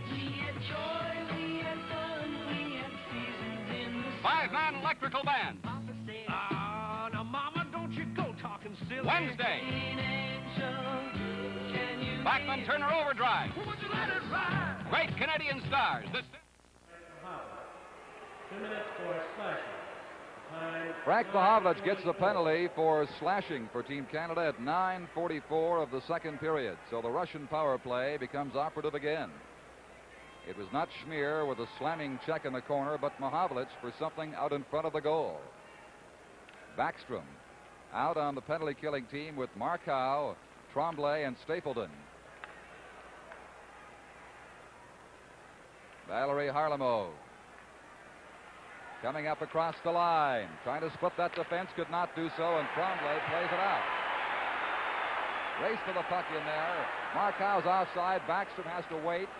Now he swings in with Howe. Too far for Backstrom. Still there. Ralph Backstrom has a call behind him. Gets the shot now, and Petrov.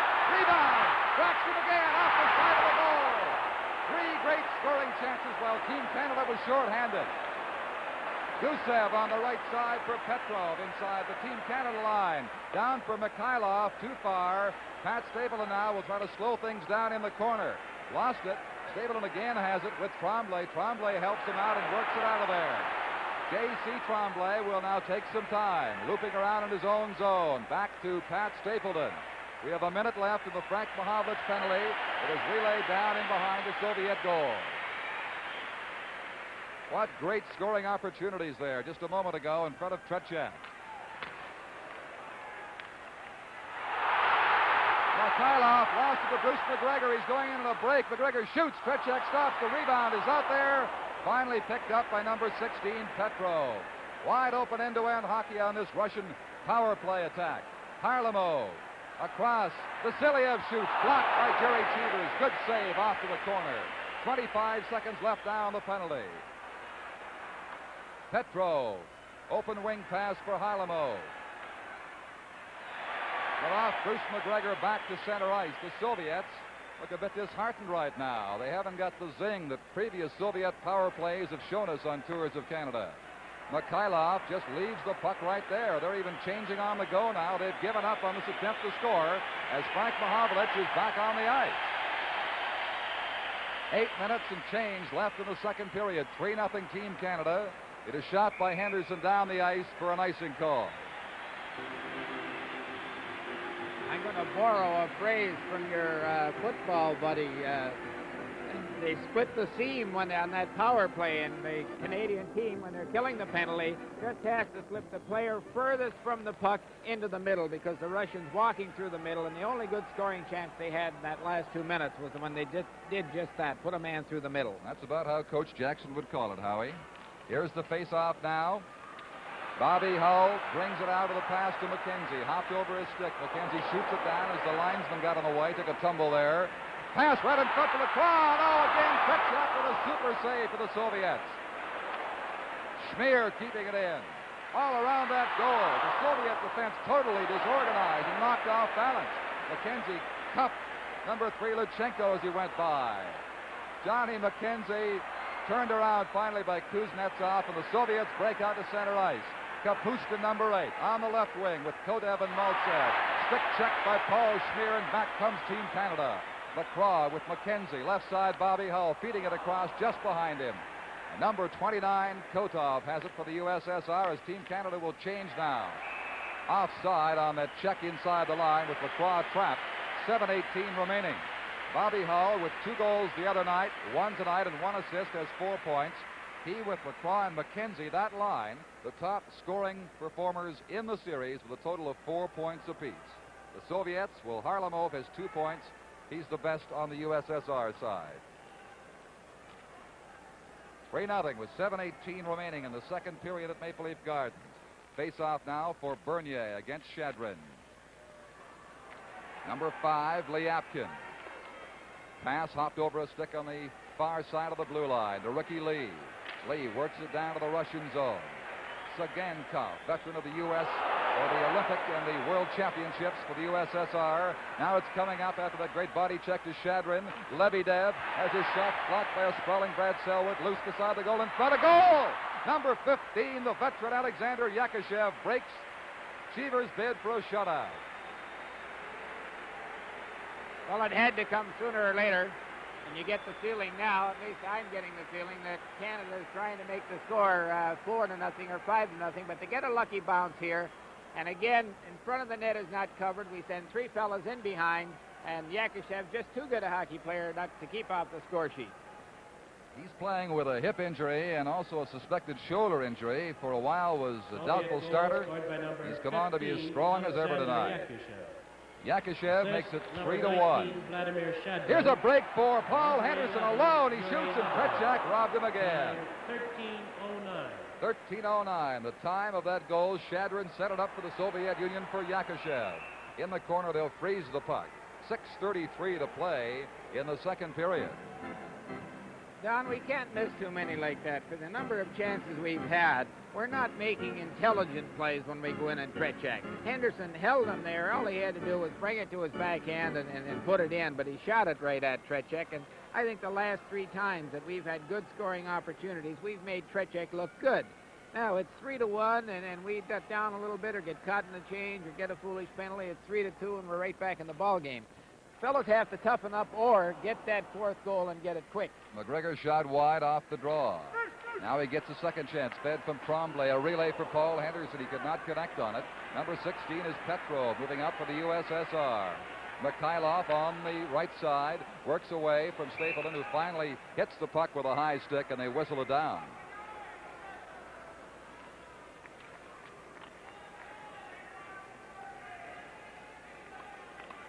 Mr. Kulagin and the Soviet officials in behind the USSR bench. Knowing his team needs more than the 1 goal, but perhaps that goal will spark them now. Not from the Soviet team we've seen in previous games. Again, Henderson getting a long lead pass. Feeds it back. Here is Walton alone, and he's robbed again by Tretiak. He will dream about Tretiak in the form of nightmares tonight.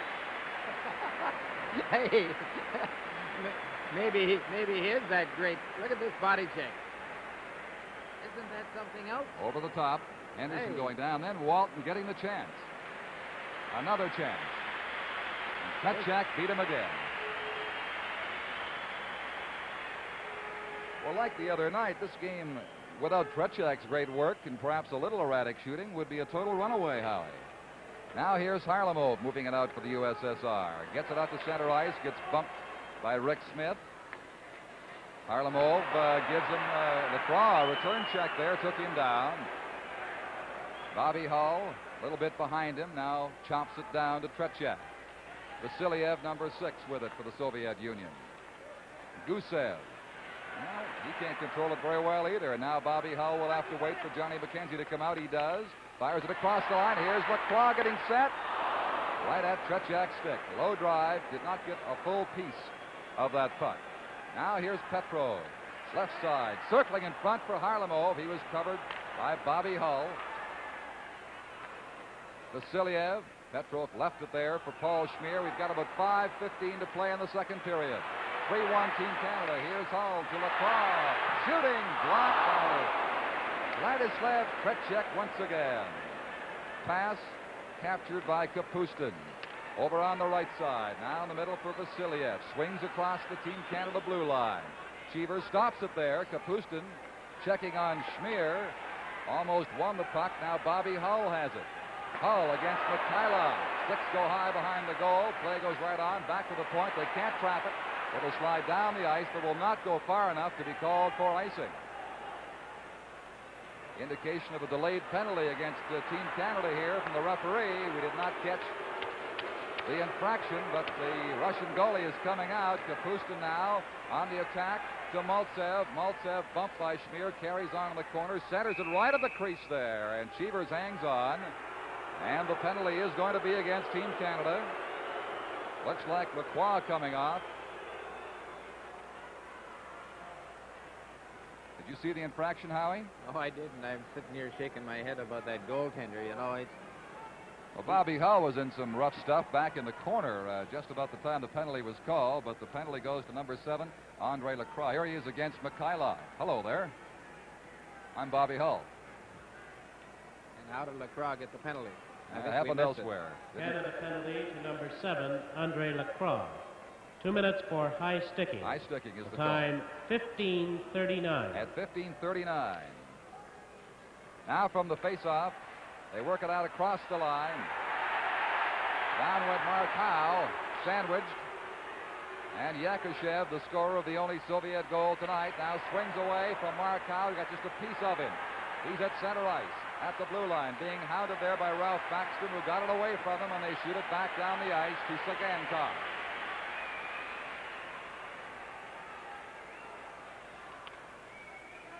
Soviets trailing 3-1. 3:50 left in the period. 1:25 and the penalty to Andre Lacroix. Here is Yakushev across the line with Lebedev. Pass to Lebedev. Cheevers coming way out. They pass it right in front to Shadrin over his stick as Cheevers was out of the goal. Here's Shadrin. Yakushev waiting to make the play. And it's intercepted and shot away by Markow. 1 minute left now in the Team Canada penalty. Sagankov, the veteran Soviet defenseman, across the line as the defense backs in. Yakushev across to Lebedev. Lebedev the play, and a shot just wide by Lyapkin. Lyapkin again for the USSR. Setting, passing it, deflected. Stapleton got a piece of it, and now here's Paul Henderson with Bruce McGregor. Cross the line, long shot. Rebound. Oh, just missed it skating in. Shadrin feeds it ahead to Lebedev. Too far for Yakushev. 25 seconds to go in Lacroix's penalty. And off the center boards on the stick of Sagankov. Got away from Bruce McGregor. Steps inside the line. Soviets changing on the go now, late in this power play. Lyapkin to Sagankov. Almost out, but he traps it there. On the right side, taking lots of time to set it up, is Kapustin. Back to Sagankov. And the penalty is now expired. Lacroix is on the ice. McGregor chops at it. Lacroix comes to pick it up and starts up the left side into the center ice area against Sagankov. Could not get there in time. We have just over 2 minutes to play in the second period. 3-1 for Team Canada is the score. Maltsev now inside the line. Getting it back for Kotov. Kotov. And a pass go through some legs into the corner of the Soviets. Right in front. Here's Kotov, and Cheevers stopped him right there. Down the ice, there's a free pass for Mike Walton. Taken down in the corner by Sagankov as Team Canada now will change. The Hull line is coming out. And play is whistled down for an offside pass back inside the blue line. Our overall performance game recorder indicates that in terms of passing and checking and shots, Ricky Lee and Brad Selwood have done their job. They rate them +2 on the night so far. There's Johnny McKenzie, a big contributor to this cause in 1974 with his hustle and desire and his performance on the line with Bobby Hull. Andre Lacroix at center. Smith and Schmier on defense now with a minute and a half approximately left in the second period. Vladimir Luchenko plays it for Kotov on the right side, broken up by Hull. Maltsev wins it. Hull rides him out. Leaves the puck there for Paul Schmier. Schmier in trouble beside his goal, got away from Maltsev. Now watches Kotov. Comes up the right side of the pass to McKenzie, and that's chopped back in behind the goal as Team Canada wait to organize properly. Get it to the line, but Kuznetsov keeps it in. Down to the corner for Maltsev. Off the skate of Schmier back behind the goal. Smith goes down. Schmier will hang on now. He's bumped and knocked down by Maltsev. There'll be no further play. Players can have words, but it's tough to understand each other, Howie. Oh, I think Team Canada is playing it pretty smart here. They're just keeping that puck around the outside, and they're not sending anybody out to try to make that long pass. So there's a pretty good check after the whistle.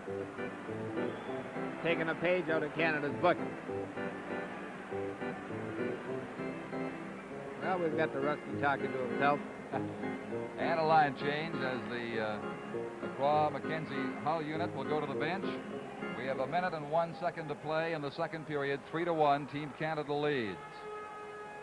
Bernier, Mahavlich, and Houle with Tremblay and Stapleton out there now. Vasiliev lost it to Frank Mahavlich in the center ice area. Bouncing puck ahead for Houle now. Chops it down the left boards. Houle overplaying on the wrong wing there. Played it inside the line. Now Gusev, number 2, ahead to 6, Vasiliev. Vasiliev's pass broken up by the big M, Frank Mahavlich. Serge Bernier almost had it taken away by Vasiliev. Now he plays it over to Pat Stapleton and back to Bernier. Checked again in there by the Soviet forecheckers. Harlamov missed the pass out. Now plays whistled down. Another high stick. They're going to have a face-off at the top of the face-off circle beside Jerry Cheevers with 30 seconds remaining.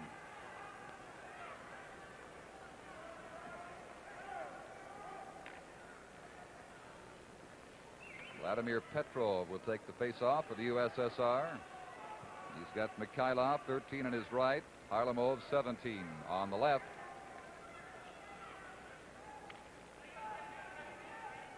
Bernier, Houle, and Mahavlich for Team Canada.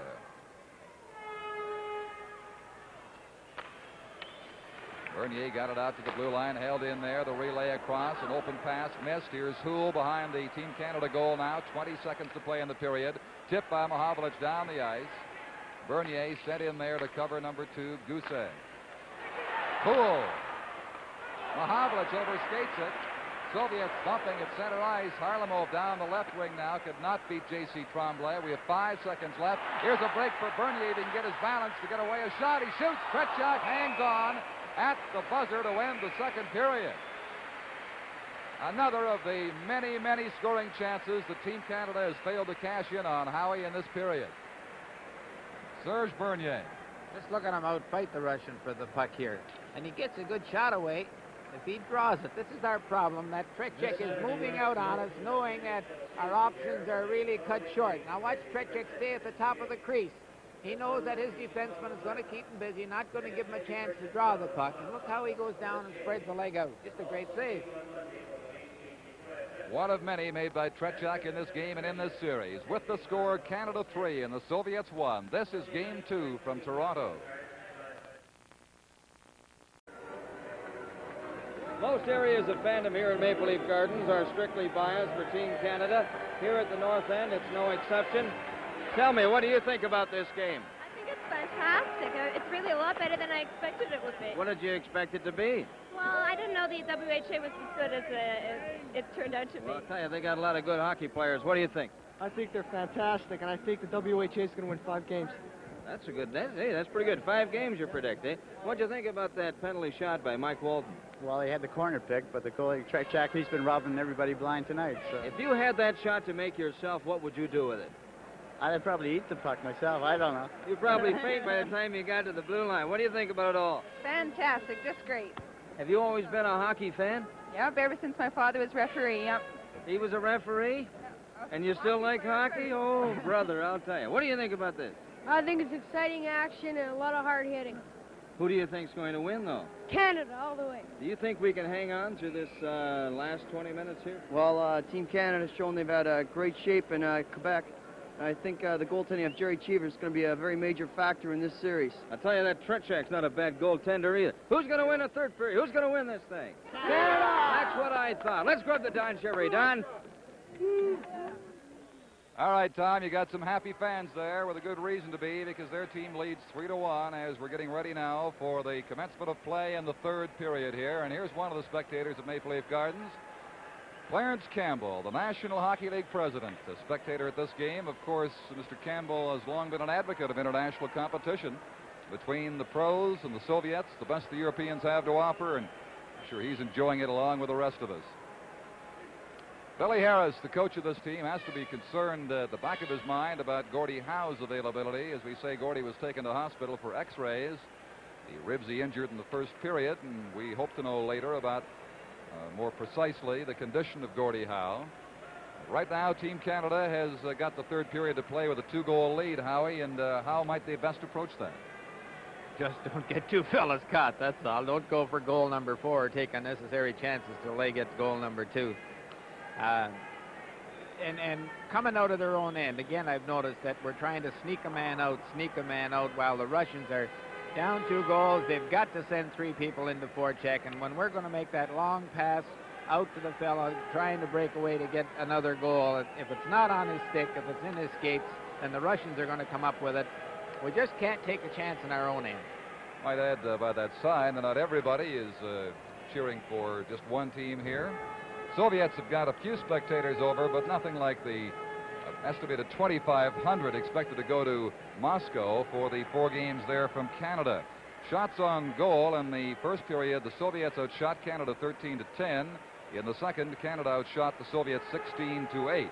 So 26-21 shots on goal favoring Team Canada as they come to center ice for the third period faceoff. Serge Bernier drives it back. Chelyabkin ahead. The number 19, Shadrin, down the boards. Yakushev, the only goal scorer for the Soviets so far, number 15, being bumped now by Poole. Gets the puck free to J.C. Tremblay. He's being harassed in behind the goal. Plays it around the boards. Shadrin had a pass out, blocked by Whitey Stapleton. Stapleton now to Houle on the right side. Across the Soviet line. Swings around Lyapkin, still has it. Centering pass, loose in there. Sagankov gave it back to him. And then it's recovered by the Soviet player Shadrin out to center ice and inside the line for number 15, Yakushev, and it's whistled down. An offside call at the Team Canada blue line. There he is, number 15, Alexander Yakushev, the top scorer in the last series for the Soviets, 7 goals and 4 assists. He got a goal tonight that for a moment looked as though it sparked his team to a more aggressive offensive effort against Team Canada. But that's the only goal they have so far. 3-1 is the score. 9:24 remaining in the first half of this period. They will change ends the 10-minute mark, of course. Now here is number 8, Kapustin, getting it back to Vladimir Luchenko. He's being watched by Mike Walton for Team Canada. Out to Maltsev. Walton poke checks him. Gets the puck for Paul Henderson, in turn taken away by Maltsev. Out to Kapustin. His pass for Kotov, broken out by Paul Henderson. Down the ice it goes. Kuznetsov gave it away to Henderson. Kotov smartly rode him off the puck and allows number 10, Maltsev, to take over. At the Team Canada line, drop pass, poorly aimed for Kapustin. Freewheeling, wide open play now, rather loose at this stage, early in the final period. Here's Kapustin being ridden off by Schmier. Got it in front though, and Cheevers with a glove out will hold on. As Maltsev gets a little roughing up at the edge of the Team Canada crease. The Third game is coming up in Winnipeg on Saturday afternoon. That'll be a 2 o'clock Eastern start. Here's Kapustin coming in on Schmier. Watch Schmier finish the check. This is the key. Greetings. When you hear that thump, when the fella goes by the post, watch Schmier reach for the puck, try to take him now, come up here. And the Russians know every time they handle a puck, that's what they're going to get. They'll be tiptoeing through the tulips. Petrov in the faceoff gets a backhand shot, a rebound opportunity. He scores. It's in the goal. It is 3-2. That red light is on. The official has not stopped the play. The puck definitely went in. The red light went on. The play's going right on here. I can't understand it, Howard. The Soviets are protesting at the bench. The officials are totally confused, but play is going right on. Here is Bobby Hull now. They'll call him offside of the blue line and try to collect their thoughts. The officials now are being challenged by number 13, Boris Mikhailov, but unless my eyes were deceiving me, Howie, that puck was in and out. Well, from up here, I'd have to say it was in. On nothing else but the angle that it come out on. It had to hit the top of the net, in behind, and come straight down. But just a series of Canadian players again. There it is. Hit the crossbar? No, hit dead center in the net. Watch. Right in the net and out again. The Soviets, the goal judge had the light on for a good 6 or 7 seconds. Here's a good look at it. That's in the net. No question about it. A goal for the USSR. But the officials who were earlier confused at a penalty shot, let play go on, have ignored this one. Watch the middle netting that hangs down, wave back and forth. No question about it.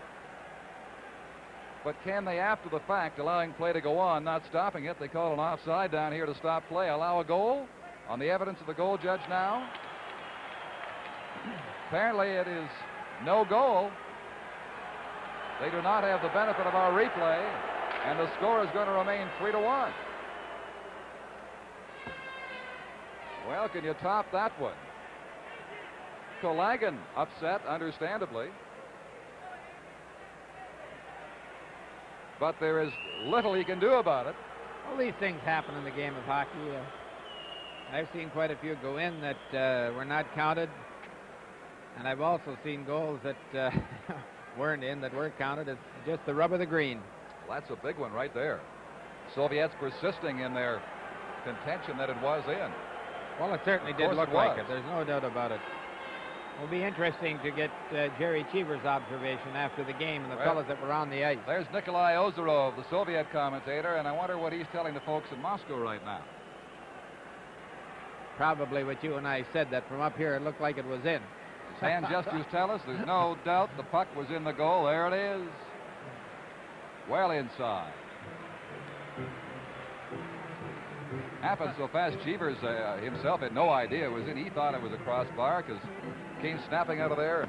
Play carried right on. Our forwards get wheeling to the attack too soon, and when you do that, these Russians just... Howie, excuse me. I think the Soviets, Kulagan, are going to pull their team here now.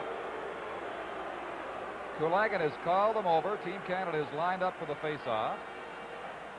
He's gesturing with his hands to give us a goal, or we could only speculate, but he called his entire unit on the ice over to the bench. He will not allow this to go on until he gets some assurance that he's going to get a goal. But the officials have made their ruling. They're saying no.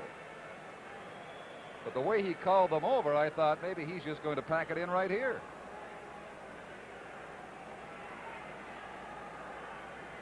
And these officials certainly are not taking charge, Howie, the way they might.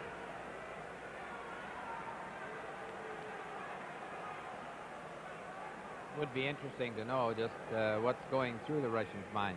Well, we're going to have some time to wait. With the score, Canada 3 and the Soviets 1. This is Game 2 from Toronto.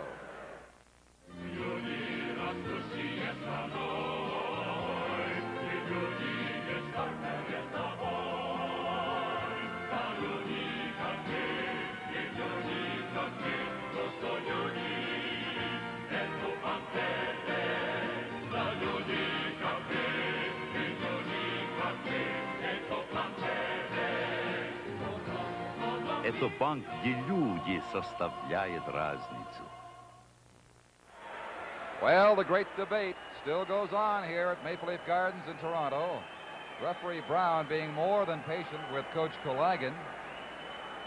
Well, Brown was standing in perfect position to call it. And let's see it again now. Here's another angle. That is in the goal. There's no question whatsoever. Top of the net, right out again. well, I would have to say that he's not getting the protection of the goal judge. If he went and asked the goal judge, and the goal judge again insisted that it was in the net, then I would say that would take the onus off of him. I believe the majority of the people in the building realized that it had to be in. Well, it was. The red light was on. The officials did not even look at it. It was on for 6 or 7 seconds while play continued. Now the face-off of the center ice zone. Play has finally resumed. The Russians have lost the argument. They're hanging in there. Lacroix on the right side now against Petrov. Let's see what kind of reaction the Soviets have to that ruling. Here's Bobby Hull across the line. It is offside. McKenzie a step ahead of him on the right side.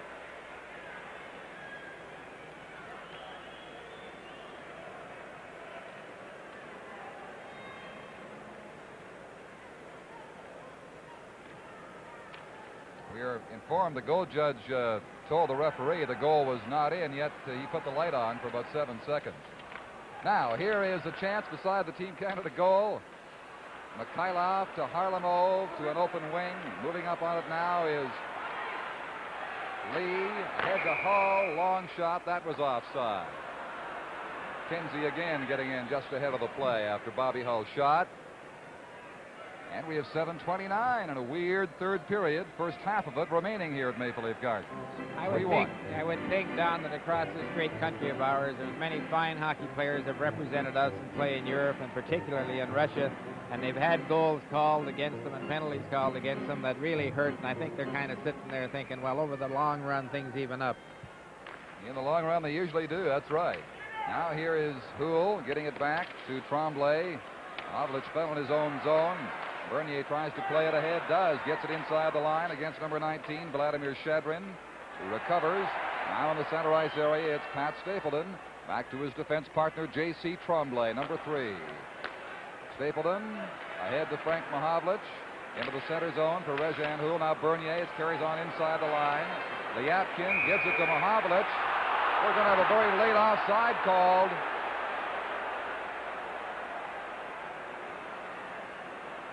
Now, the officials can be so easily criticized, but these fellows are really, really getting behind. Well, he might have had his hand up, the fella here who called it for a slow whistle. Face-off outside the blue line. Bernier against Maltsev. Bernier wins that. Shoots it inside. Lechenko to Kotov. Into the slot, coming down to Maltsev. Across the blue line. Swings around Tremblay, who falls. Stapleton to the corner. Mahavlich tipping it. Trapped by Kuznetsov. Kuznetsov's shot was blocked by Stapleton. Rebound on the stick of Rezhan Houle. Houle to center ice for Team Canada. Had it taken away from him. Now it is J.C. Tremblay. Relay from Bernier to Stapleton. Too far for Mahavlich down the ice. He touched the puck. There'll be no icing there. Number 3, Vladimir Luchenko for the USSR starting out. Score still 3-1. 6:15 to play in the first half of the third period. Cheevers stopping it for Stapleton. Round to Paul Henderson. Tied up by Kuznetsov. And they freeze it for a faceoff. Team Canada has thrown 115 body checks, our game recorder tells us tonight. Well, they'd better start throwing them again, because the last 2 shifts we've been sticking the stick out and skating by the Russian player, and there's no way in the world that we're going to tie this hockey game unless we get right back to taking the man. The recorder shows on average they have been letting up in that area in the last few minutes. 6:06 to play in the first 10-minute portion of period 3. Team Canada 3, the USSR 1. Here's Schmier behind the goal, tied up by Petrov, goes down, hangs on for a faceoff. Don't forget, Game 3 Saturday, 2 p.m. Eastern Time from the Winnipeg Arena. From Vancouver, Monday, the 4th game of this confrontation at 8 Eastern Time. And then overseas for games in Finland and Sweden. And then, of course, our televised coverage resumes out of Moscow beginning October the 1st. Now here is Paul Schmier heading up. Chased back by Petro. Mikhailov gets it away from Rick Smith. McGregor blocked it.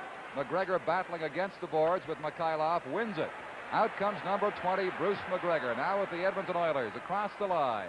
Passing it in front for Henderson. Oh, Tretiak just got back in time across the crease to make the save. Schmier off the plexiglass down to number 6, Vasiliev. Forechecking by McGregor wins it. Here's Mike Walton shooting, and Tretiak hung on, and that one hurt. That one hurt Tretiak. Look at, yeah, come on. That Tretiak has to be something else. Look at, he realizes the only option is the shot. Well, here's the play. Look, back in the net and made the great save on Henderson. Now, let's see if we can't get the shot. Look how deep he is. Back in the net and make the great play in Henderson. Now, we should really try to get the shot if we possibly can of Walton. Well, we'll get that for you just to show how he plays him, but he's hanging in there. Now flexing that left arm of his as his teammates go down the ice. It is Yakushev across the line, dropping it back for Lebedev, and he shoots wide. Great drive by Lebedev. Sagankov to Shadrin. Here's Liapkin's shot. That is wide of the goal. Bounces around to an open zone to Ralph Backstrom. Back checking now. The Soviets coming on stronger here with 5 minutes to play in the first half of this period. Chopped out to center ice. Sagankov as Backstrom charges him. Almost stole the puck. Gennady Sagankov across the line. A weak shot. Cheevers lost it, but hangs on. Went off one skate between his legs, and he had to hold it.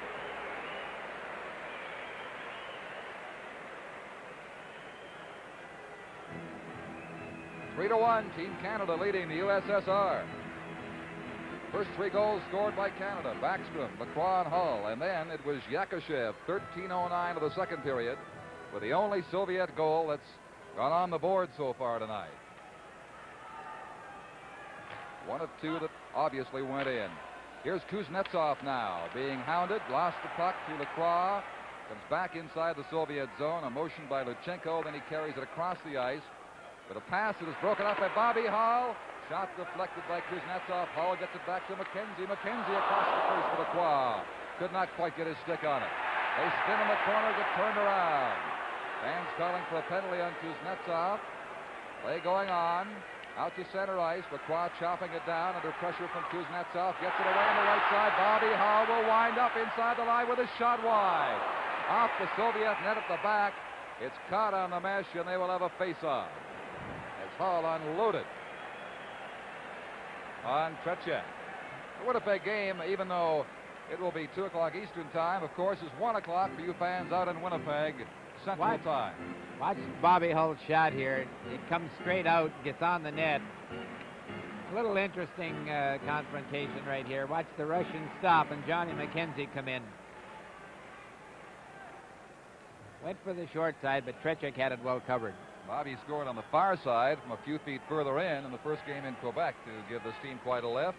Right now it is Harlamov losing it in the center ice area. Schmier played it ahead. It is inside the Soviet line for Vasiliev. Fyodorov is on now, making one of his rare appearances on defense for the Soviet Union, a new defenseman. Lead pass out to Frank Mahavlich with Bernier. Mahavlich had to wait for it. Finally clears it inside the Soviet zone. 3.5 minutes left in the first 10-minute section of this third period. Harlamov swings away from Bernier inside the Team Canada line.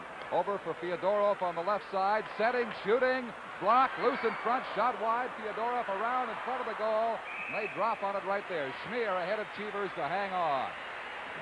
I'll tell you, Paul Schmier, who took some needless runs for penalties the other night, has been a very solid game, I think, Howie. I would say if I had to pick a defenseman, he and Selwood have played extremely well.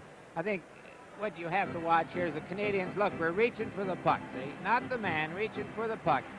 All the way through this whole series and prior to it, we have fellas going out of position, chasing the puck, not taking the man. And I would think it's perhaps a sign of being a little tired. Here's a lead pass for Henderson, a bit too far. Goes right down to Tretiak's doorstep. Number 5, Liapkin, will play one right back, just wide of Cheevers. There is no icing called on it. In the corner is Selwood tying up the Soviet attacker, gets help from McGregor, and they force a face-off with 2:59 to play in the first 10-minute period of the third period.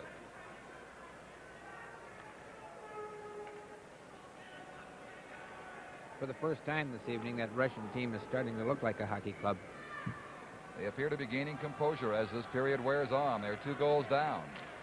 Here is Shadrin winning the draw, getting it back to Sagankov. His hard drive goes wide of Jerry Cheever's goal. Yakushev gets it across to Sagankov again. Turned around by McGregor. The relay on the left side. Loose in front. Cleared by Cheevers. Soviets still have it. Lebedev, number 11. Sagankov from the point. Booming shot. Was blocked by Mike Walton, number 4. Lebedev a second chance. All around the goal. Lebedev beside the net. Forced in behind. Still has the puck. Gets it up to Lyapkin. He fanned on it. Now a break for Mike Walton. Walton with a break down the right side around Sagankov. Cannot get a shot away. It does go wide finally. And Lyapkin, number 5, comes back for the USSR as Team Canada will change on the exchange. Here's Lebedev with Shadrin inside the line. Across to Yakushev. Down to the corner, being watched in there by Stapleton. Falls on top of him, gets the puck, and then holds it. Smart move by Whitey Stapleton as the Team Canada club was changing as the Soviets swept across the blue line.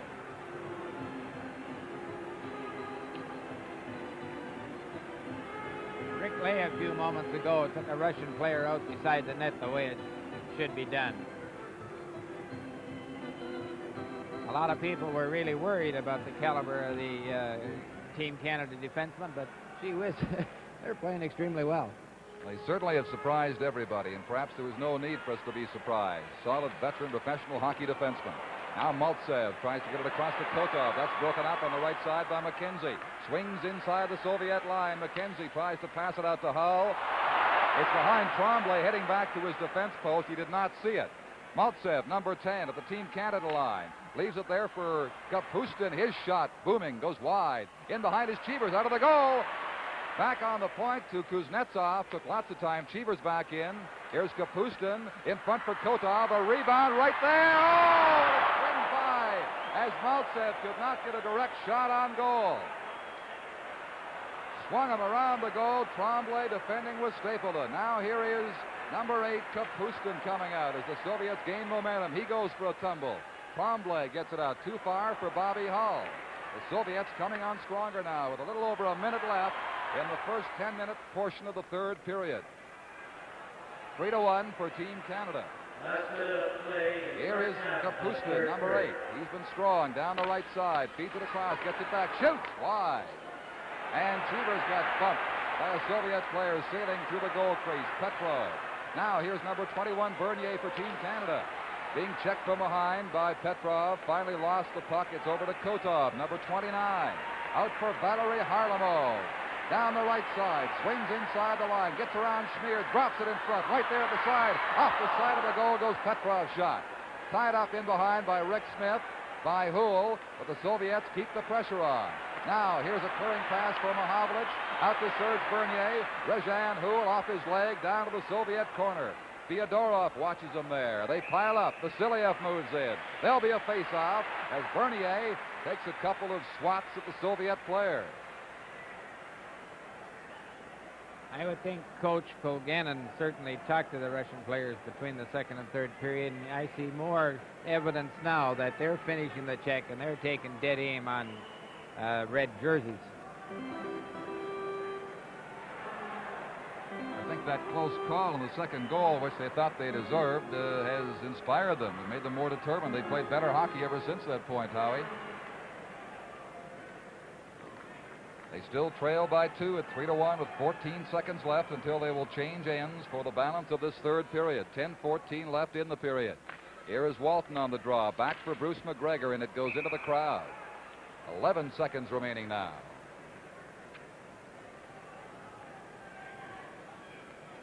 Be anxious to hear how Mr. Kulagin talks to the press after the game at his press conference. Both coaches will talk to the press with respect to that goal that appeared to be in. Now here is number 18, Schmier, back in his own zone, covering up with a pass for Henderson. He got turned around. It's loose in there. Petrov across to Harlamov, and that is all. Play has stopped for the 10-minute change of ends here in the final period. with the score, Canada 3 and the Soviets 1. This is Game 2 from Toronto. This is the Hindsight mirror. No hands needed. It stays in any position for viewing the back, sides, and even the top of your head. And it's great for close-ups. The whole family will love Hindsight.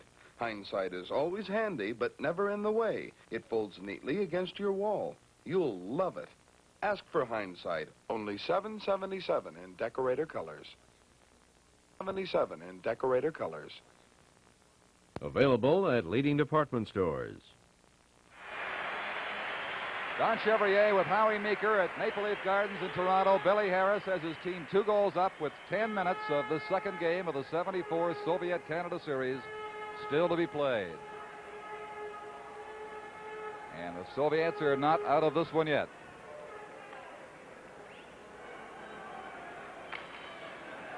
Ralph Backstrom shot the puck on the faceoff down to the blue line. Bruce McGregor. Anderson sweeping in, shoots. Oh, robbed him again. Coming out to cut down the angle on Paul Henderson.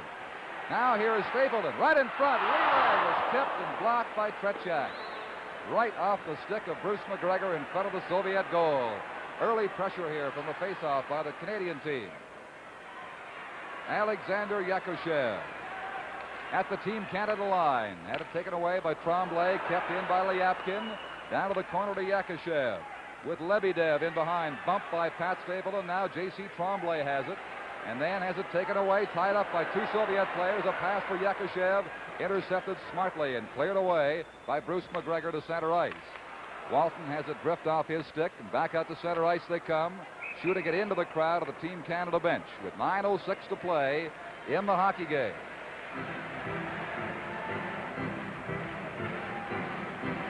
Here's a great pass, but certainly watch Tretiak right here when he realizes that Team Canada player is going to shoot. There's a defenseman just leaving the front of the net unprotected. Watch Tretiak. There you see him back in the circle. Now look at here. Look at him come out. Stand up and come out. Beautiful. He's a goalie. The Soviet media here have announced they'll present a gold medallion award to the most gentlemanly player after the 4 games in Canada. We'll have the winner for you after our game in Vancouver on Monday. Pass too far for Bobby Hull. McKenzie shoots it in. Tretiak comes out to stop it in behind.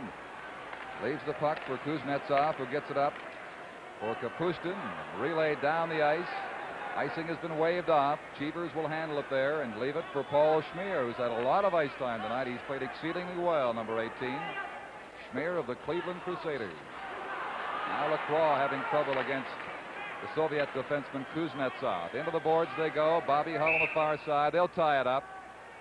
Kuznetsov gets a stick up high against Lacroix, and Schmier is all too eager to help out.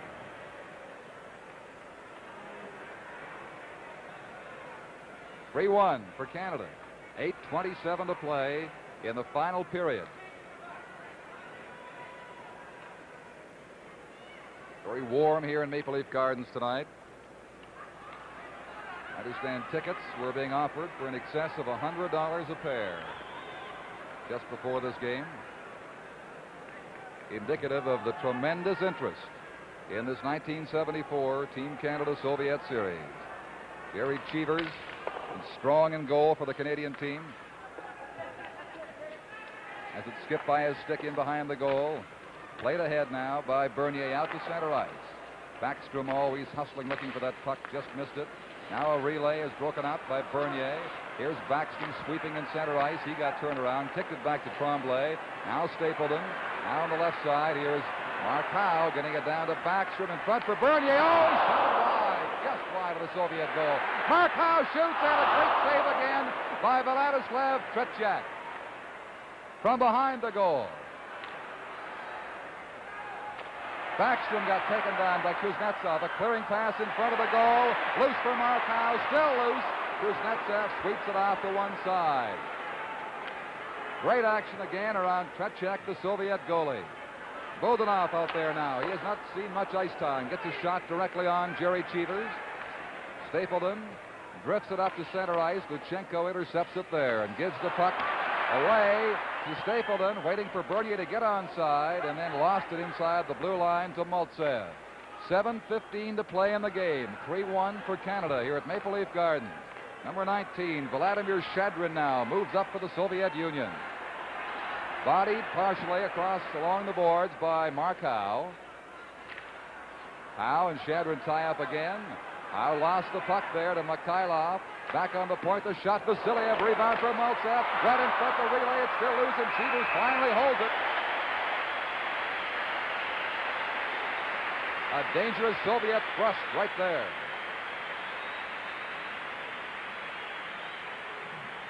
Hey, look, we want you to just take a look at this. How about that great save? That Cheevers is something else. 2 in a row. Got to be a story of goaltenders tonight, doesn't it?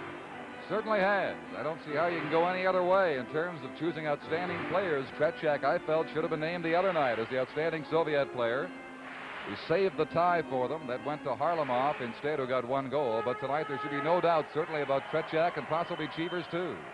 Now here's Petrov on the faceoff. Schmier lost it. Mikhailov back to Petrov. Gets tangled up in legs, finally out over the blue line. Henderson's pass for McGregor was broken up. The Soviets are coming on strong here. Harlamov got taken down. There's going to be a penalty against Rick Smith. And the pressure now can be expected to mount. 6:37 to play in the game as Smith will go to the penalty box. Take a look at the penalty right here. It's a pretty good hook. It's the hand up in high. I think the Russian played it pretty smart, too. Canada penalty to number 17, Rick Smith. 2 minutes for holding. The time 13:23. You kind of expect top-notch effort from Stapleton and Tremblay, but Rick Smith and Schmier and Rick Lee and Selwood have played just extremely well. No way you can fault this Team Canada defense corps, Howie. And now to attempt to kill off the penalty. They're going to send out their 2 top defensemen getting a lot of ice time, Stapleton and Tremblay, with McGregor up front with Paul Henderson. Whitey Stapleton. Harlamov watched him as he got it out over the blue line for Paul Henderson. Henderson against the boards with Vasiliev, and Harlamov comes in to take over. Valery Harlamov. Stapleton way up there forechecking him. Forced the play right back into the Soviet zone. Fyodorov, number 4, having trouble with McGregor.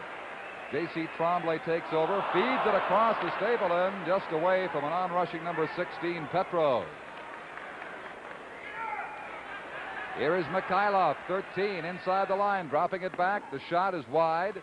Into the corner goes Kharlamov, tied up by Henderson. Henderson trying to win a faceoff is alone there, and they whistle it down as Harlamov moved in. 1:11 left in Smith's penalty, 5:48 remaining in the game. 3-1, Team Canada. Wherever you are across the country and our viewers in the United States, we certainly hope you're enjoying this, the second game of the 1974 Hockey Summit Series. Game 3 from Winnipeg, 1 Winnipeg time, 2 Eastern time on Saturday afternoon. Big hand for Pat Stapleton now as he comes over to the Team Canada bench. He's not going off, just going to talk with Billy Harris and resume the tremendous ice time that he has put in on behalf of this team tonight.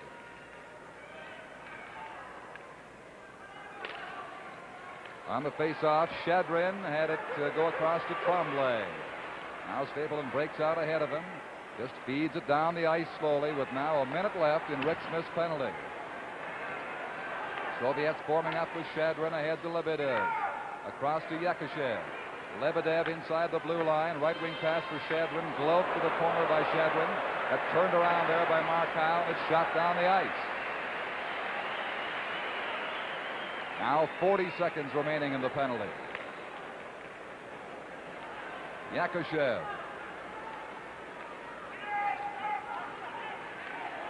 Gives the puck to Shadrin with Lebedev and Yakushev inside the line, and the pass back just trapped in time by Luchenko. Mark Howe came sliding out, could not win the puck. Number 3, Vladimir Luchenko winding up. It's loose and shot to the corner in the boards by Stapleton. Soviets with a power play on. Sagankov, Luchenko, cross to the far side. Yakushev shot, rebound, and Cheevers will hold it.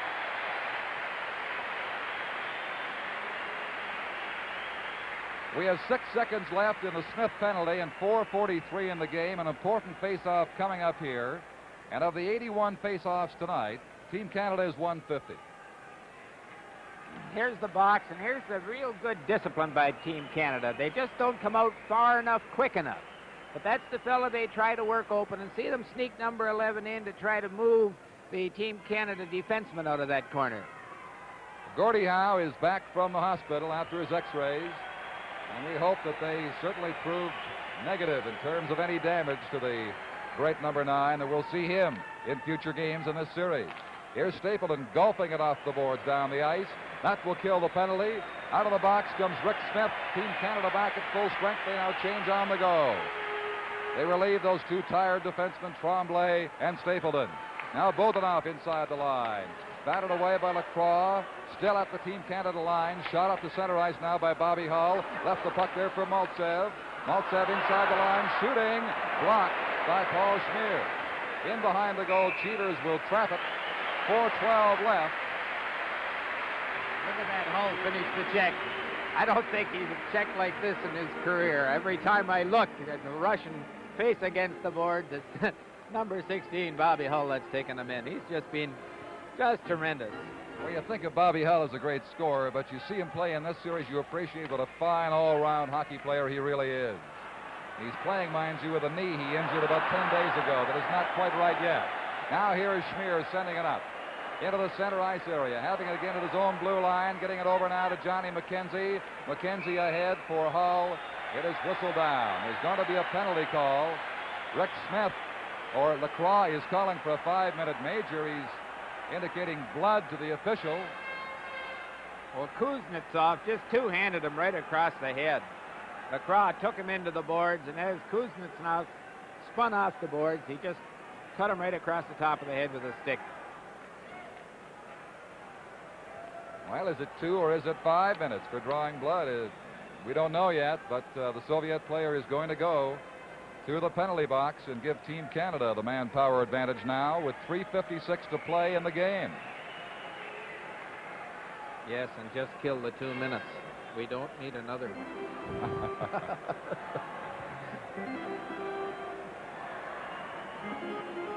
Just tremendous to sit up here and watch these fellas represent hockey and 2 minutes represent for Canada high sticking. and just work so hard. 16:04. Gives you tremendous pride. Maltsev is penalized for high sticking. Little under 4 minutes left now. The Soviets in a desperate situation, trailing by 2, a man short. They play it down the ice. Pat Stapleton, who's killed penalties, gone with Team Canada power plays, seen regular service, had an all-round fine night. Now swings out, being Harris from behind. He's taken down. No penalty is called. McKenzie behind the goal, centers it out. The shot just wide by Bobby Hull. Good, strong wrist shot by Hull, missed the mark. Back to Tremblay, across to Stapleton. Stapleton shot. Tretiak handles that.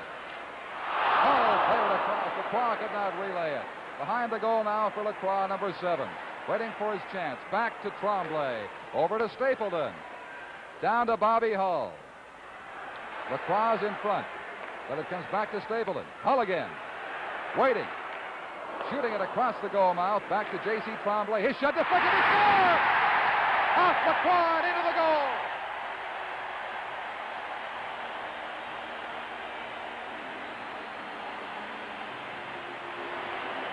You know, everybody says, why don't we shoot the puck? Shoot the puck, shoot the puck. That's one thing in 12 years I heard more than anything else. Shoot the puck. It has to go in. If you get it at the net, there's so many things can happen. How he just went off the Soviet defenseman, I believe, Kuznetsov. Let's watch, number 12. Did. Hit his stick right there. Poor Tretiak had an eye beat on it, had to shift gears and couldn't get back. We've had 4 goals scored during penalties in this series so far. That was the 4th. And it's 4-1 for Team Canada with 2:57 remaining. People are happy in the gardens and happy across Canada, I'm sure. Andre Lacroix. They give it to Lacroix. Assist, number 16, Bobby Hull. The Russians might take And a number page 3, J.C. out of Tremblay. our book. I mean, we shoot the puck. Tremblay and Hull at 17:03 get the assist. Lacroix's waving at the official saying, I did not score the goal, it was Hull. They may change it, they should change it later. Here is Harlamov now with 2 minutes and 45 seconds to play. His team down 4-1. Up to the center ice area. Petrov inside the line. Cheevers puts the stick out. It goes to the corner. Houle ties up. Mikhailov in there for a face-off. And they're going to correct that goal. J.C. Tremblay. Tremblay will get it. Assist number 7, Andre Lacroix, and number 16, Bobby Hull. It was Tremblay's shot, of course, that was redirected into the goal by the Soviet player Kuznetsov.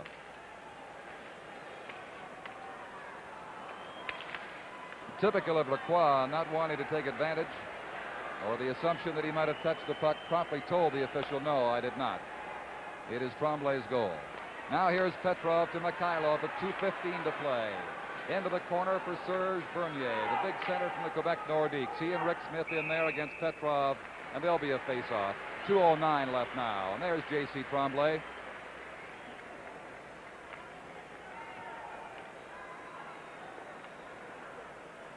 That Schmier just gave Mikhailo a pretty good going over just off the left side of the net. Golly, he's played well tonight. Howie, strange coincidence with 2:09 left. The score reads the same as the final score the last time in 1972 here in Toronto, 4-1 for Team Canada. Well, I feel like the weight of the world's been taken off my shoulders. Never so happy to see a goal go in. They took a tremendous amount of pressure off this Canadian team because the Soviets were pressing. And now they must catch up in a hurry. It's an almost impossible task with just 2 minutes left now. Stapleton shovels it across the blue line. Sagankov away from Mike Walton now. Checked by Walton, who did a great job of hanging in there. Henderson comes in to help out. In behind the goal, Luchenko goes down. Sagankov gets it up on the right boards, and again, Henderson is swirling and checking and attacking as he has all throughout this game. Now here's number 19, Shadrin, leaving it for Lebedev. Lebedev hounded by Bruce McGregor, the right winger. Up to center ice finally for Yakushev with Shadrin. Just missed a check from Stapleton. Hangs onto the puck inside the line. Still in Soviet control. Here's Luchenko trying to backhand it down. It's shot out by Pat Stapleton with 1 minute and 15 seconds to play. Team Canada 4 and the USSR 1. Lebedev. Cross the line. Into the corner away from Tremblay. Centers it out. McGregor intercepts. There's going to be a penalty.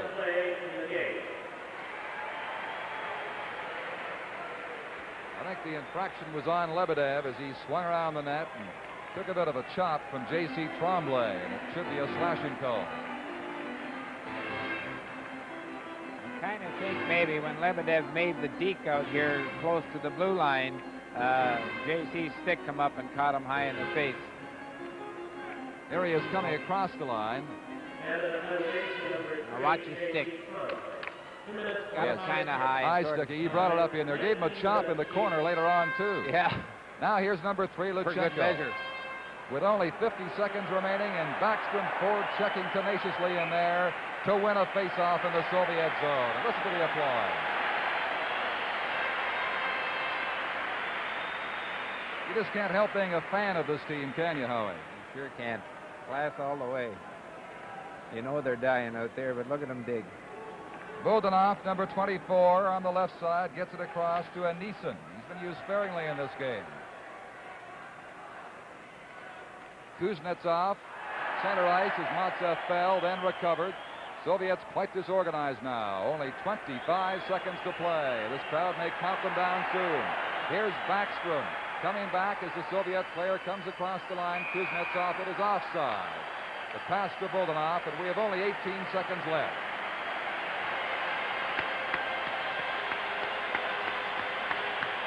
That applause you hear from the Gardens fans and from Howie Meeker sitting right next to me. The line of Hall, Lacroix, and McKenzie, they got 7 points. In the first game, 7 points in this game. A super performance, 14 points in the series so far. Now the puck down behind the Soviet goal. This crowd here is going to give them a standing ovation at the finish.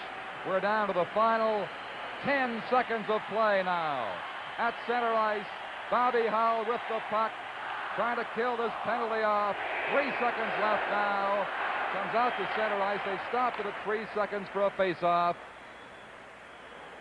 A happy, happy crowd at Maple Leaf Gardens, and I'm sure millions of happy viewers across the country as Team Canada is 3 seconds away from a victory following an opening game tie in this 8-game series.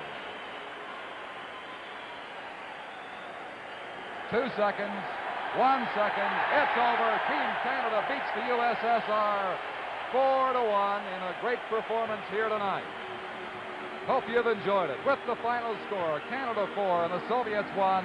This is Game 2 from Toronto. New this year, the Canadian division of the WHA. Yes, the Quebec Nordiques, Toronto Toros, Winnipeg Jets, Edmonton Oilers, and Vancouver Blazers will provide a new dimension to Canada's traditional rivalries. You'll watch superstars like Gordie Howe, Frank Mahovlich, and Paul Henderson, Rejean Houle, Johnny McKenzie, and Bobby Hull. For season tickets, call your local team office. It's going to be a great hockey year in the WHA. Make sure that you're a part of it. For 4 million years, the survival of mankind was more pressing than his numbers. Now his numbers have become the prime element of survival. Elements of Survival considers his numbers, his food, and his social institutions. The hard facts about world food supplies are probed on Elements of Survival, Act 2, Food, Sunday night on CBC.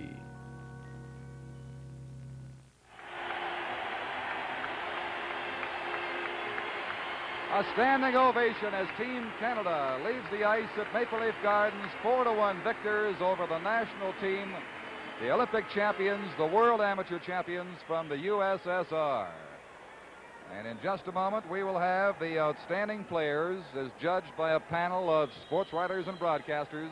Ladies and gentlemen, at this game tonight. A And here panel it of is. Canadian and Soviet sports writers and broadcasters have selected the 2 most valuable players of this game, who will receive the new prestige set of the 2nd series of Olympic coins just released for sale this week. Making the presentation will be the Honorable Bryce Mackesy, the Postmaster General. The most valuable player for the Soviets, Vladislav Tretiak.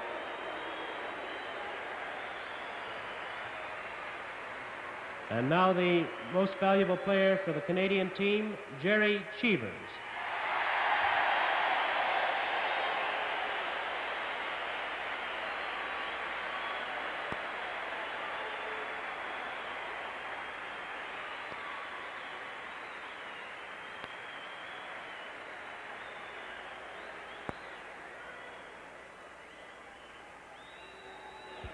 Igor Cherekov is our interpreter. We'd like to talk to Vladislav Tretiak for a moment. I wonder if you would ask Vladislav exactly what his thoughts were on the Mike Walton penalty shot. That was on the penalty shot.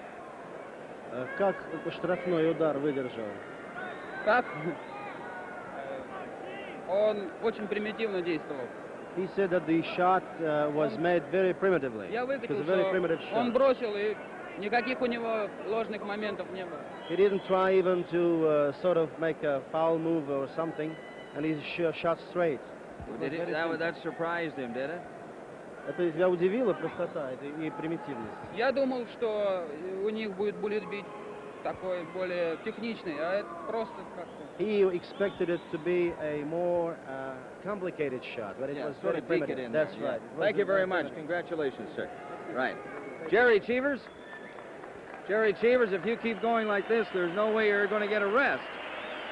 Well, I don't know, you sort of get up for games like this, you know. That's part of the battle, getting up. Tell you, I'm awful tired. Just halfway through September, we played 2 games in 4 nights. It's tired. What was the toughest penalty? It had to be the third, I guess, huh? I don't know. Oh, the toughest period, you mean? Yeah. Well, I think when you're only up by 2, I'd rather be up by 1 goal or 3 or 4 goals, not 2. For some reason, you know, if they get a goal, it gives them some momentum to come back. But I was just, listen, they try to knock our defense, and they're just super, boy. Believe me, they're playing so good. I'm seeing most of the shots and everything like that. I think it's going to be a super series. Strange, that's the department that everybody thought was going to be the weakest, isn't it? I think so. But, you know, they underestimate guys like Paul Schmier and Rick Smith. They're just super, super hockey players, boy. And people